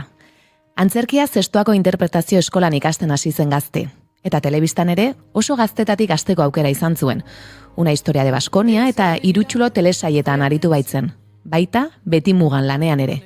Zineman, Korosagasti eta Egunak eta Lanak pelikuletan egonda, eta Negu hurbilak filma estreinatu zuen orain gutxi. Della luna che sta per cadere. Antzerki gintzan Zestoan hasi zenetik, hainbat konpainiarekin aritu da holtzan. Eromen Produkzionesekin, Ika Antzerki taldearekin, edota Kamikaz kolektiboarekin. Aktoren lanetan aritzeaz gain, atzeko lana ere gustuko duela esan genezake, eta Bartzelonako Eskaken zinema ikasi zuen. 2023an, Negu kolektiboa sortu zuen beste hainbat kiderekin batera, eta elkarrekin, Negu hurbilak filma estreinatu zuten 2024an. Nera da sporcare le lenzuola, è l'ora dei miracoli che mi confonde, mi sembra di sentire il rumore di una nave sulle onde. Badirudi, taldeak sortzeko eta erronka berriei ekiteko grin edo gogoa izaten duela, eta 2019an Formol laborategia sortu zuen Edurne Azkarate eta Intza Alkain aktoreekin batera. Urte hartako Aulestiko Adel jaialdian, ikuskizun bat ikusteko ilaran zeudela, Edurne Azkarateri esan omen zion, elkarrekin zerbait egin behar zutela. Kamikaz kolektiboaren Kafka lanean egin zuten lan Edurnek eta berak. Intza Alkain aktoreari proposatu zioten ondoren, eta hiruek elkarrekin sortu zuten kolektiboa. Taldearen izena bapatean jarri omen zuten, eta eurek nahi dutena egiteko plataforma dela diote. Le sue vele sulle case sono 1000 lenzuola. 2020an maketa pieza laburra sortu zuten. Album lanaren aurrekaria, eta azken hau 2021an estreinatu zuten. Arrakasta handia izan zuen lanak, eta gazte asko aretoetara hurbiltzea lortu zuten. Orain gutxi, euren obra berria estreinatu dute. Heriotzak, Eduardo du izena. Susa argitaletxeak munduko kailerak bildumaren 10. urteurrena ospatzeko eskatutako lana da, eta soinu, performance, antzerkia, denetarik nahasten dituena. Gaur gurekin dugu lan honi buruz eta uzten digunari buruz hitz egiteko. Ongi etorri bigarren kafeko kafe utxera, Mikel Ibarguren. Egun honet, ongi etorri. Eskerrik asko. Bueno, lehen bi galderako jurik egingo dizkizu. Galdera bietatik bat aukera dezakezu, edo biak ere bai. Oida, gonbidatu batzuk ausartu egiten dira biak erantzutera, baina gu bakarrarekin konformatzen gara. Vale, bi galderak dira. Lehenengoa da, ea nola gustatuko litzaizukeen, edo nola irudikatzen duzuntzuk zure hileta, zure funerala. Oida, lehenengo galdera, eta bigarrena da, torriko balitz zinema zuzendari bat. Eta, esango balua, zure bizitzari buruzko pelikula bat egingo dut, baina pelikulan ez dut kontatuko jaiotzatik orainera arte. Pelikulan kontatuko dut soilik zure bizitzako etapa zehatz bat. Galdera da, ea zein etapa aukeratuko zenuken. Eta esan bezala bi galderak botata, orain zure esku biak erantzutea, edo bat aukeratu, ze esan bezala gu posik bakarrarekin ere. Beira, lehenengo galdera idagoki honez, egia esan da, justu oianak aipatu bezala oain egiten aigean emanaldi berri hontan asko hitzein dugu gure artean despeditzei buruz, ez? Agur esateari buruz, eta hiletari buruz igual ez konkretuki, baina behin ingenun ariketa bat, egia gure artean, poste naiz galdera guin dezula, porque gure artean ez da hainoikoa hau irudikatzea, ontaz hitz egitea, eta atea zitzaiten gauza bat, ustet dela, ez dakit dan, inseguriaren gatiko ez dakit zer, baina baina ikonun nire hietan jendeak negarritea. Negarritea, eta ez dut irudikatzen zerbait masiboa, edo lako jende arte ez dakit handi bat, baina bai iruditzaiko jongo janak, bai irudikatzaitu oso gauza triste bat bezala, antijo beltzakin, negarrez, benetan sentitu eta zerbait ez, eta ez dakit, gustatuko litzaiake kanta politu bat egotea, oza, bastante nostalgiko eta tristea naiz, orduan bastante tristea irudikatzen nire hileta. Eta bestea, erantzongo dizut, animatuko naiz ere bai, ez dakit ze zinema zuzendari ausartuko zen etortzea, baino bai, oain ja, urte batzuk betetzen joala, kriston maitasuna diot nire adolescentzi eta bai. Wow. Izango zara, euneko txikitxo bat agian, bai, giren parte bat, bai. Uste tindetelako ariketa adiskietu naizelako. Hori izan behar nuen, badagoelako hor, ezaten da ez, sendatu gabeko nerabearo edo hortzaro bakaso honetan, sendatutako edo bintzat landutako nerabezaro bat. Guztiz, eta gu mutil gizon kuadrilla ginean oso gaiztuak eta ginean ostra izan geha arrasto hautzi deunak, ez? Baino, oain harreman batzuk ere bizitzan aurrea duazen bezala, pixkat, galtzen, edo erdi galtzen, edo beste norabide batzutatik bidaiatzen ju naiz, eta justu aurrekoan lagun bat bializian audio bat, esaten, noiz etorri bertzea herrira, porque inberritugu berrize broma batzuk, eta liatu berdu, ez da ikizatzen, hemen badao zerbait, identifikatzetena oso puroa, ez? Oso egitazkoa. Así que etapa horrekin gelditzen naiz. Nik hirugarren galdera bat egingo diot. Kompromiso batean jarriko dugu. Etxe honetako oso gertuko eta lagun diren bi zinema zuzendari badaude, biak ere bere lagunak direnak, beraz aukeratu beharko du Ekain Albitek edo Imanol González Gurrutxagak zuzenduko lukeen pelikula hori. Zestakit biek batera lan egiteko gaitasuna izango luketen, oso lagunak dira, elkar maite dute, baina igual planteatu hartzaile. Bai, izan daiteke adolescentziaren parteat Imanolek eta bukaereko Ekainek horri izan daiteke olako bi fasetan grabatzea, baina ez dakite, igual, usteet, Imanolek ondo grabatuko zula zati hau. Bai, Ekain experimentalagoa da, Imanolek ondo jasoko zu narratiba zentzu hortan usteet. Venga, hau Imanolentzat eta beste zure bizitzako momentu bat bilatu barko duzu Ekain Albiterentzat. Beste bat.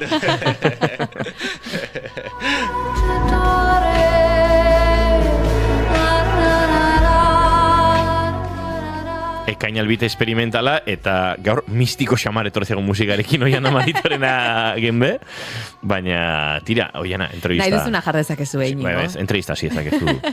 Bueno, aipatu dut, Mikel, zestoa arrazara, zestoan bertan interpretazioa ikasi duzu. Uste dut, Amankai, Gaztainaga bertan dabil, antzerki eskolarekin oso indartsu esango nukenik gaur egun bertako eskola. Nola ikusten duzu? Ze jende asko ateratzen zarete bertatik, hor inguruko herrietarako ere nik uste dut, indarra ematen dizuela. Nola gogoratzen duzu zure hasiera hori, eta nola ikusten duzu gaur egun antzerki eskola ere bera? Bai, gogoratzen naiz, lehenik eta behin txikitan, gogoratzen naiz, ez da, aurrezkuntzan egola, hor irakasle batek, ama esan zela, ustet zure txikia antzarkira mamarrezula, eta gogoratzen naiz, azpeitiara jungian, azpeitian ere antzarkiarekin beti kriston mugimendu egon da, eta gogoratzen naiz dagat irudi bat, nire ama, ni baino 20 cm bajoagoa da, eta gogoratzen naiz ikusten nula 8 buru eta tezizke momentu horten eskutik eman da jungian antzarki klase batera, eta ez nintzen ausartu, eta hor uste zerbait gelditu zitzaiala barruan, eta gero, ja DBH-en egola, Mankaiek irikizun, Mankai Marrieti bueltatu zen, eta zestoan irikizun olako interpretazio eskola moduko bat, eta horra zinitzen, eta gogoratzen naiz inungo asmorik edo helbururik gabe jolasa zela, eta garai hortan gogoratzen naiz folean tebiltzen itzala, baina derrepente konektatu nunez, jolasarekin, eta izan zen maite mintze bat, eta iruditzen zait kriston apustua dela, Mankaiek induna, bere ezagutza guztia ekarri, olako toki bat sortu, eragiteko modu bat ere bai, hasieran egia daia guztiak herrikoak ziala, baina derrepente eskualdetik gerturatzen hasi zen, Donostiatik ere jendea dator, Arrasatetik ere etortzen da jendea, gogoratzen ez kriston goraka izan zuela, sortu zen gero konpainia bat ere bai horrekin, pixkat ofizialago egiteko lanak eta hola, eta iruditzen zait eskola ofizialetaz aparte olako eskolak, oso importantea dira, batez ere antzerki profesionala eta amateurraren arteko beti esan dugu, non dagon muga hori, eta iruditzen zait jolasak izan behar dula beti esentzia bat, eta beti edonoren helburua ez dela noizbait ontaz bizitzea, edo jendeak nahi du hau bere bizitzaren parte izan, eta bizitzaren parte izateko iruditzen zait orduan modu eta toki ezberdina daudela, eta ustez ez dagoa badela olako toki eder bat. Kuriosidadez, aipatu duzu hori, txikitan gogoratzen duzula lehen klase horretara joan, eta ez sartu izana, eta DBH-en zuri piztu zitzaizun berriz ere hor sentitu zenuen gogoratzen duzu zu izan zinen, orain bai, ama edo aita, edo joan nahi dut, edo hori izan zen, edo bazen igual hor? Bai, nik uste nahi eta zitzaiala, iruditzen zait, hor gordenun zerbait pixkanaka beste toki batzutan ere ateratzen juntzela bizitzan, eta egia antzesleok edo sortzaiok eukitze ditugula karakteristika batzuk oso identifikagarriak direnak gure egonerakotasunean ikusteko, eta bai, justu irekizunean hor sortu zitzaian, eta goratzen ez lehenengo klasea jo nintzala, eta etxea bueltatu nintzen, eta ama zegoen zukaldean, desan, ama, uste eta una idetela egin. Begira. Uste eta una idetela egin, desan zian, bai, ze ondo, Mikel, jazta, horrega, eta jazta. Eta bai, oso horretzapen politia ditut, esan da.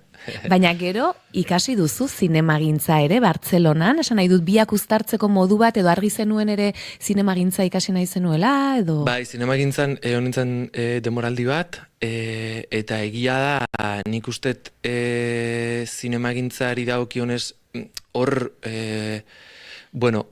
pixkat tokatu zaitere bai, gustatze, txikitan esaten nun, egia esan da, egunero ofizio bat aukeratzen nun, zauna ezalbaitaria, bihar medikua, bihar irakaslea, eta uste bizitzeko modu horrek bai eraman ditela, etengabe gauza berriak deskubritzea, harakatzea, edo sartzea lokatzeetaraino batzutan, ez?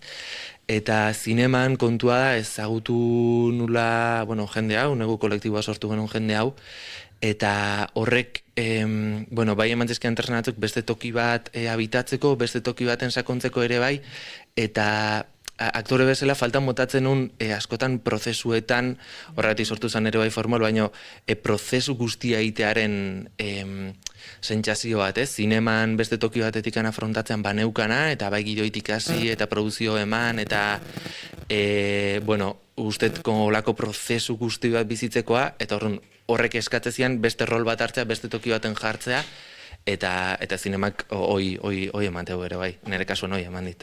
Aipatu duzu formol, ez? Sorkuntza hori hasieratik dena pixkat egiteko asmorretatik edo abiatu zela. Nik ez dakit ondo kontatu dudan horrela Edurneri proposatu zeniola, delen gero intzari.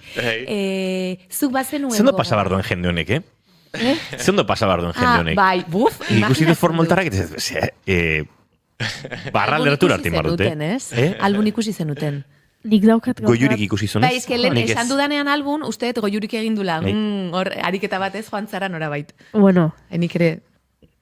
Ben kontatu berdet, irratean, orain arte kontatu ez dudan gauza bat. Ui, ama, eta denetik kontatu du, A ber, ze kontatu, ez.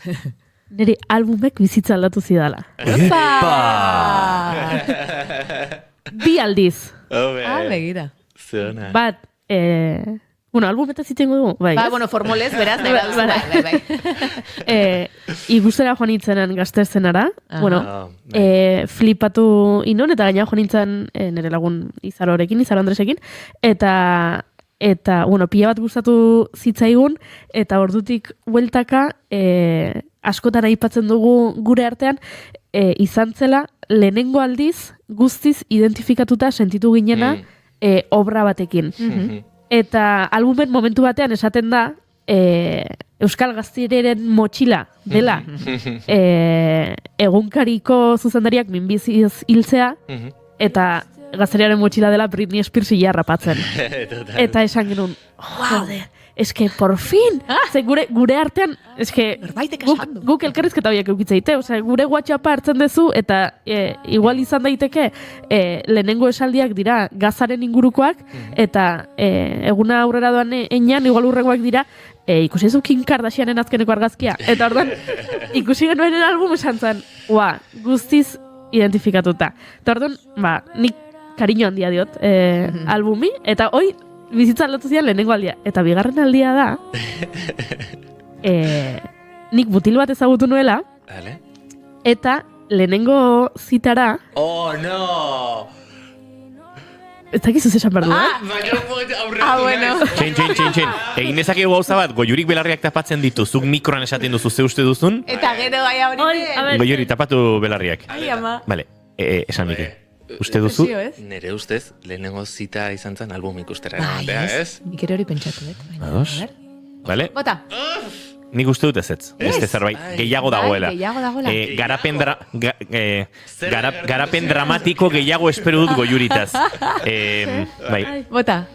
Bueno, tarik ezagutu nuen, mutila, ez? Eta bagenu, bueno, urduri jarri da, Ze momento guapísimoa. Bueno, ezaguna genituen tarteko eta, baino, zan lehenengo aldia geratzen ginela. Tardan geratu ginen Donostian. Eta ni neon oso urduri, ze nik jamanekien, mutila gustatzen zitzaidala, baino, gero, zan lehenengo zita, eta orduan ezakizu nola joango den. Eta orduan, taberna baten geratu ginen, eta ni egon zail, ni iritsi nintzen lehena, eta bere iritsi izenean, txaketak kendu zuen. Eta albumeko kamiseta zeukan jarrita, eta orduan izan zan. Jazta, hau da nire gizona. Match. Too much. Jazta izan zan, wow, eta gero historia gaizki bukatu da, baino... Baina oso hasi zen. Baina iraunduen bitartean izan da oso ederra, eta izan zen, osea, benetan, karo, etorri zen pertsora hori, eta kendu zen txaketa, eta albumeko kamiseta zeraman jantzita, eta izan zen, eske noski, eske... Oie purriata dana jarri zait, Vale. kontatu berrietan, eske, Kristopo sartuko dute. Bueno, eta zeiz, pero... Beraiek biek uste zuten, zala lehenengo zitan Bai. album ikustera joan zinela. Eta nik esan dut ez. Uste nuela, garapen dramatiko gehiago zegoela zure historia honetan. Bazeuka. Gainera, gaizki ulertu ez badut, albumera, Izarorekin joan zinen. Baina bi aldiz esan du ikusi zuela, eta ados. pentsatu dugu agian bigarren aldia, ez? Gero esan duenean Donostian geratu ginen, esan ez, Donostian esan du egon zirela. Bai. Listo.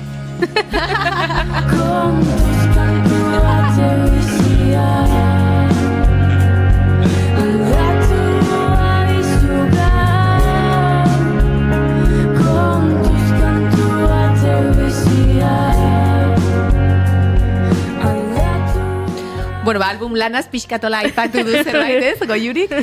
Baina konta egozu pixkatori formolen sorkuntzan nola abiatu zineten, ze behar ikusten zenituzten zuen barruan, nik esan dut ere, bazela modu bat zuena kontatzekoa, ez, zuek zenituzten zalantzak, eskak edo dena delakoak. Pixkat nola izan zan hori? Bai, hori nik horatzen naiz Edurnekin biran ebilela, eta aulestira juinan, arte dramak eskaintze ditun topaketa hoetara, ikastaroak egitera, eta emanaldiak, eta aste oso polita izaten da, oso intensua. Eta hor gogoratzen naiz elkarrizketa bat izan nula, persona batekin, gau osoa onginan, eta beak esan zean Euskal Antzerkia, eta belaunaldi berriak, eta tal, eta goratzen ez junitzala horre literara burua bombo bat bezala nuena, eta hurrengo gunean emanaldi baten aurretik, oso ondo esan dezun bezala, Edurne esan diot, Edurne, uste gauza bat inbar deula, uste gure gauzak izen hasi bergala, pizkat lehengora hueltatuz ere, ze oaingoz, behintzan ni sentitzen nintzen beti iten gauzak, iristen nintzen ensaiora, ikasten nun testua, joten nintzen grabatzera, itezen nun rodaje, hueltatzen zinen, esaten nun, uste tripetatik sortu beharren zerbait egon berdula, eta badaukagula zer esateko, eta gogoratzen ez, itengo nola, eta itengo dugu lestita gero.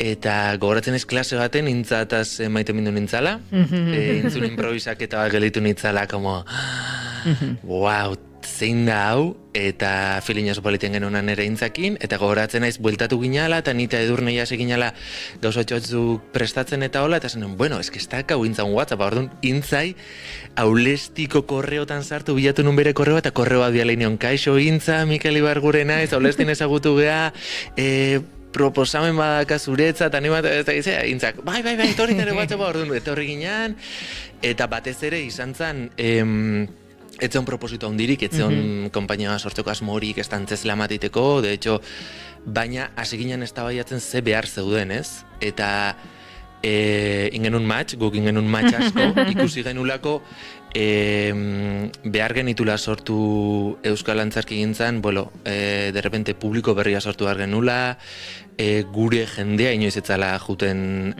antzerkitara, antzerkiari ere olako beste moldaketa bat eman bertzitzaiola, gure kutsu eman bergeniola, esperimentaziotik izan bertzula, sortu ergenula makinaria berri bat hemen estana osoikoa ikustea, guretzat estana osoikoa ikustea. Orduan hori izan zen abia puntua, eta batez ere nik ustet harremana. Hiruok batutan feelingak bukatu iteia, jarraitze dute, eta hori bizitzaren partea ere bai, kontuak guirun artean sortu deula olako babesgune bat, zaintzagune bat, eta zerbait oso goxoa, eta parte artistikoki betetze gaituna pila bat, orduan olako espazio bat zure bizitzan sortzeak emateizu pila bat. Eta albumekin izan zen zorakeri bat, uste genuen jendeak esatzen, sortzi emanaldi ite baitu zute, super ondo, inorrek etzaituzte ezagutzen, ez dakiz zer, eta ia 50 marrera horbildu ginean, eta gogoratzen naiz izan zela zerbait jendea etortze zen, eta esatzen, eske, darro kontzertu batea jutea bezala, ikusiet, eta noa urrengo emanaldira.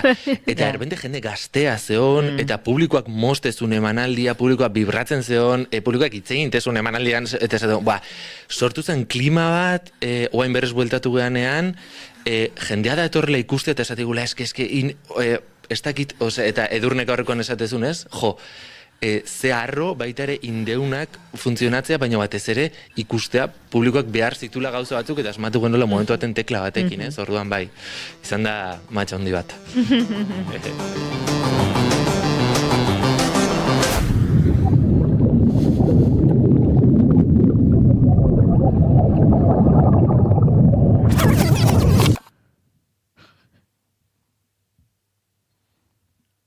Uste nuen, barkatu nire zaintzen den.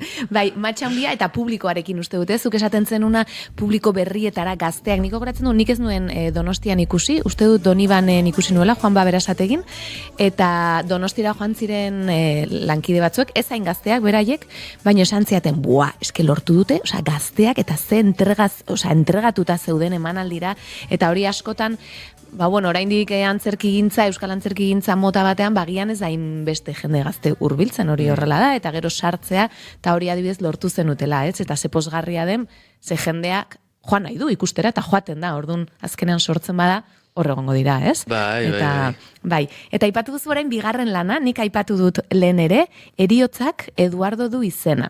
Hau pixkat ezberdin sortu duzue, Susak enkargua egin dizue, aipatu dugun bezala kaierak bildumak 10 urte bete dituelako, olerkiak dira, olerkiak oholtzara antzerkitik, zer izan da erronka imaginatzen dut, eta gainera okrespanago dena egiten duzue. Argiak, performantzea, soinua, ez hori esaten zian erintza, eski hor gabiltza, nik hau dena, omar da hor dena prestondo.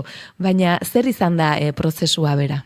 Bai, album bukatu genuen egia esan da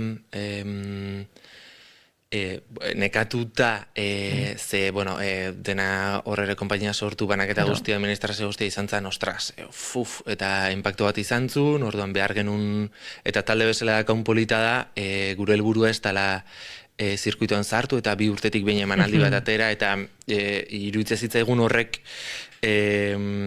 alkozula neko baldintzatu edo lan egiteko modua. Bai, lan egiteko modua eta batez ere gure arteko harremanare, bai, orduan, gorde berdia obra berrian esate du, Ruperrek esaten usaldi dala zaindu maite duzun hori, osea, zaindu benetan maite duzun hori, ez arriskatu gehiagi batzutan, eta hau izan zen, Susa berak bializegun proposamen bat, hori 10. urte urrena dela eta biziei ere omen liburu aterako zuten.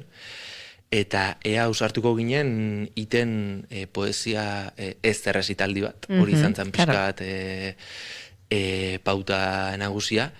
Eta, ja, bazen denbora bat, basa momentu egoa zerbait barria pentsatzen hasteko, beste ideia batzuk ere hor genitun buruan, bazen, guazen enkargu hau hartzea, ea nora bideratze gaitun, baina egia esan da, bai, erronka izan da, 39 poema daude, hau da itzultzaile bakoitzak aukeratu du bere poema gustokoena, edo gehien ikutzaiona momentu hortan, eta itzuli dute, ez? Bizirik dauden poeten artean izan da sailkapen hau.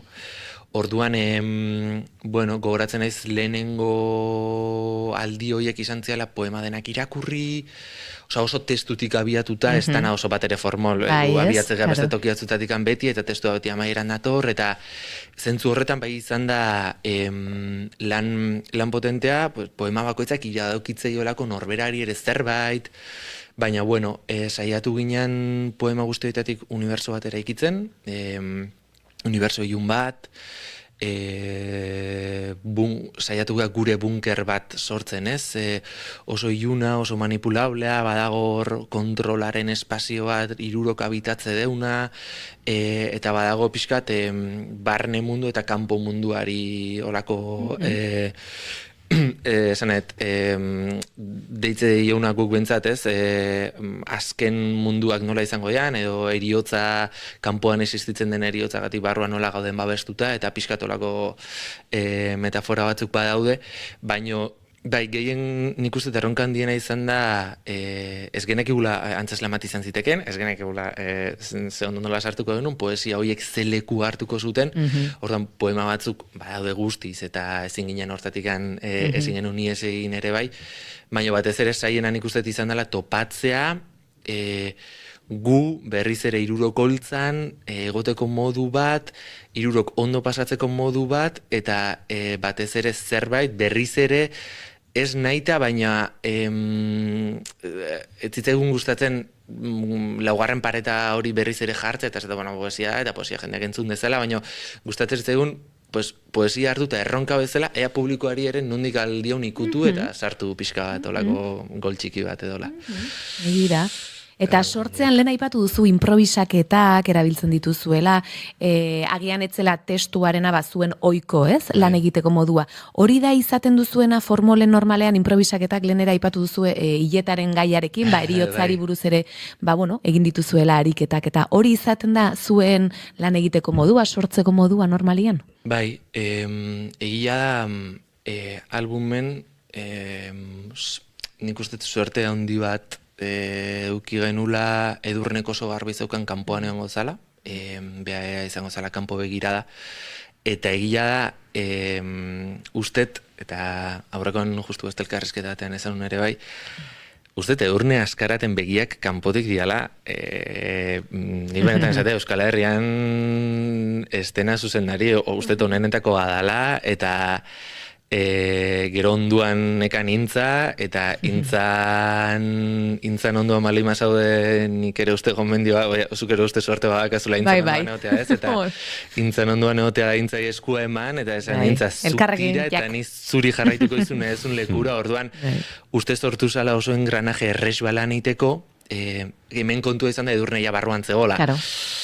Orduan komplikatu dugu bizitzare bai, ze, klaro, ite genuen eta ez geneukagun feedbackik grabatze genuen batzutan, baina oso ezberdina zen, eta egia oso tripetatik abiatze gala, zer dan, inai deuna, bakoitzak ekartzaitu bere ideia martzianoak ere bai, baina egia denak berdula olako orden bat edo prozesu batetik pasa, batez ere olako prozesu esperimentaletan, eta erroende bideoak, eta gorputza, eta pixkat popizkuntza bat ere badako gure artean, orduan hori nola elikatu, baina bai, batez ere hortikan abiatzen da, testua bukaeran, entortzen da, nik ustet.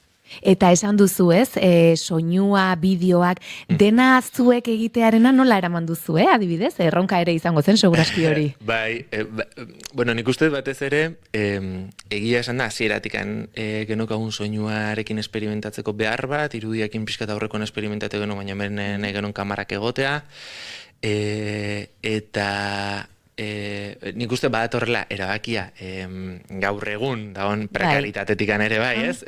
Esate genuen guk, katxe hau dakau, 3 soldatak urritu berritugu, ez dakigu beste norbaiten soldata zehatzen, orduan igual ezin dugu permititu teknikari bat etortzea, ze, klaro, engranaje bat opatu bertzaio baitare, emanaldi berri honi ezin dugu igual antzarki ogorra bat bezala saldu, orduan, goazen zehatzea, eta egia da, esperimentaziotik asko eman digula, baina puruko min asko eman dizkigula ere bai, aurrekoan ez emanaldi erdian gertatu zen zerbait, orduan, momentuan hortxe ez. Momentuan hortxe, publikoari esan genion, hau gertatzen nahi da, norbaiten nahi digu lagundu, ez dakiz zer, orduan. Orduan, gertatzaia ez gea teknikariak, orduan beste erronka bada, nik uste intzako kerrago pasadura, behar makinariarekin, baina bai, batez ere behar hortatik abiatu zen, eta gero, badaola askatasun bat ere bai, zuk ematezu zure dena, zirkoa mezela, ez? Pentsate, basoaz, montatezu dena, itezu eta basoaz, ez? Eta horrek ere emateizu olako askatasun txipi bat. Esaten zenuen agian emanaldi hau ezin dela, antzerki obra bezala edo mugitu edo antzerki obra ohiko bezala edo, eta okerrezpanago horregatik batez ere ari zarete literatura jaialdi ezberdinetan parte hartzen, estreinaldia usurbilen izan zenuten, hori diferentea izan zen, baina oso harrera ona izan omen zuen, bai, Susa argitaletxetik, azkenean, enkargu bat zen, ez? Eta ez dakizu pentsatzen dut horrek ere urduritasun, ea zer nola sentitzen duten beraiek, baina baita publiko, arrunt, edo, ikuslegotik ere. Hola izan zen, ez da? Bai, hor nik uste asko goratze dugu album eta prozesua eta bira, baina ikusi genunean usur belteta zeola eta gure jendea zeola, hor esan, eman merdio boni bilbide bat, bao zordeun zerbait publikoari eta ikusi genunean gure jendea eta bukaeran denak nola zauden eta ze ondo pasa zuten eta feedbacka, ze prozesuak ondo dakizuen bezala oso bakartia dira, eta ez dakizu konprobatu arte ez, edo bai, edo zezea idan gertatzen, edo zuk izan dezakezu horako ideia lauso bat, baina batzutan testeatu berdia ez, eta guk zorionez publiko zoragarri badakau testeatzeko, horren usurbilta gero Susakoak etorri zian, esan ziguten, ez genek igun, hain jende gazteari poesia gustatzen zitzaiola, eta esan genean, bai, zorionez, hori aldegu eskaini, ez? Osea, publiko berri bat, eta jende askok askoak nik uste, eguneko 10 edo bai esan digula behintzat, balio izan diola poesiara igual beste tokio batetik hurbiltzeko eta zeharkatzeko, eta hori ere uste importantea dela. Bai, egia da, poesia agian ez dela gehien irakurtzen dena, edo jendea gehien zehatzen duna, orduan bai. Bai. Ze ondo, hori ere lortu duzu, Beti, igual bizitza aldatuko digu honek ere, Goiuri lortzen badugu ikustea. Begira. Torri bertzea, Goiuri. Beste lehenengo zitetara irikitan nago, así que... Entzatu behar duzuna da, ea asteko bideo hona den. Egun ematen itzi inbarko genuke hasiera gogoangarria duten harremanetaz. Ze ona, invitatu zaio hortara. Bai, ze duzut, askotan, sostengatu ezakegula harremana hasiera gogoangarri horietan. Bai. Eta, eta geruza asko horkentzen joaten zara, eta lare, beti dago iragan bat zera gogoangarri zena, eta... Bai. Podcast badago hemen igual,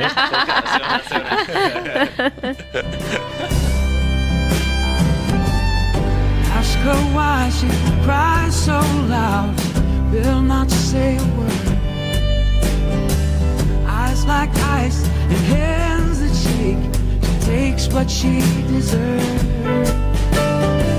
To celebrate the emptiness, the cold and lonely room, and sweep the floors with your arms. Bueno, esan bezala literatura jaialdi horietakoren batera edo ea hurbiltzeko aukera daukagun datorren astean Zarautzen ibiliko zarete, gero besteren batera izango da eta jarraituko zaituztegu, baina nik ez dakit hau, biluz erantzun diguzu, beraz hau ere erantzungo duzu pentsatzen dut. Txoritxo batek argi dago zein den, Intzak? Aipatu dit, Mikelek daukala hola emanaldien aurretik berotzeko sistema berezi bat. Eta esan dut, galdera hortxe. Bota inbarko diot, ez? Bai. Ezakit, konta dezakezun, zehoze esan dit, baina oso gutxi esan zidan. Hortu nahiago zu kontatzea, bai. Edurne, berez, Edurne ibil izan da beti pertso munduan ere bai, Edurne oso polifazetika da. Eta gogoratzen naiz Aulestin ere, eta gogorreko biran ere beti puntuka ibiltze ginela, eta ni naiz oso txarra bertxotan, baina jartzaiot intentzio handia eta nortasuna handia. Orduan, emanaldi aurretikan, bertso saio baite deu, gorputza ez dugu asko berotzen, baina bertso saio baite deu, oso txarra, eta Intzak oso bezki pasatzeu, ze ridikulua oso handia da, orduan, Edurnek bere maila mantentzeu, eman berdun maila ona, baina ni naiz, asmatuen ere estilo propioa eta librea, egun baten, maitasun hasiera horiek aipatzea ditugunean, etorriko naiz tegotako zu bertsoan. Bueno, hau grabatuta geratu da, Apuntatu, harreman hasiera gogoangarriak. Edurne karri berdet, Bueno, barkatu, nik uste podcast hori egiteko behartukula, Edurne, Intza, eta zu. Galetu bat Intza zer da? Gu oso irekita gaude proposamen hauetara, así que kontu zibili. Baina bai, osea, mesedez. Intza gai jartzaia izaten daulakotan? Intzak berez badauka kapazitatea hauiteko nere mailan, baina nik uste Intza oso gutxitan autozensuratzea, baina hemen autozensuratu egiten da. Bai, ez da atrebitzen, edo nik uste bere mailan nere baino txarrago dala. Eta ez da usartzen. Urrengo manaldian galdetuko diot, a ber, ni ere hasiko ni oso txarra naiz, baina uste Intza eta biok, uste moldatuko bainateken.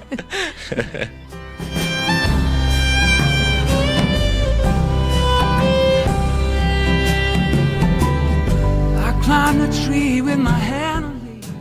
Aizue, Raila Montanen doinu hauekin uste dut agurtuko duela gaurkoa. Jakitun itzordu berriak egin behar ditugula berandu baino lehen. Izena topatu behar diogu guztioni. Baina topatuko diogu. Bai, seguru. Gero ja hortik puntua eta handik bertsoak eta... Mikel, mila esker. Mikel, mila esker. Dagoeneko gaur jende askorekin izan gara bigarren kafean eta ja ez dakit zenbat izen pasa ditugun gure buruetatik. Izango dugula elkarren berri, ikusiko zaituztegula holtzetan, baina batez ere forma moar diogula proposamen honi. Ik badaukat izena ja, Bai? Badaukazu. Baina esan daiteke? Hau da, tximist espedizioa. Da, 1980 Martin Zabaletak iozunen Everesta, itzantzala lehenengo euskalduna, Everesta lortuzuna, iotza lortuzuna, eta ikurrinarekin, eta tximist espedizioa izan zan, eta handik orain arte zer gertatu da, gainbehera. Osea, hoi izan zan gaiurra, Everestera hilo zan, eta gero gainbehera.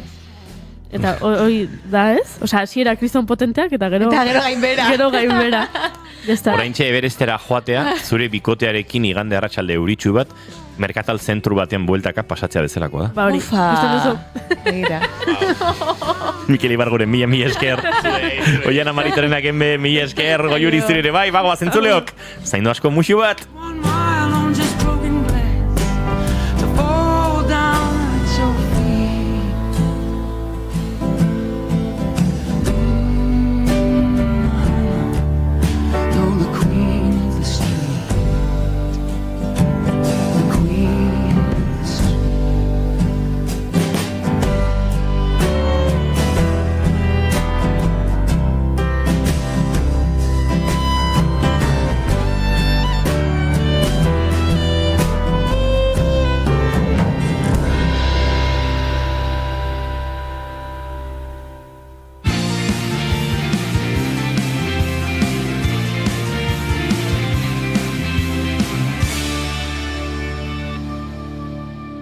Keep calm and bigarren kafea.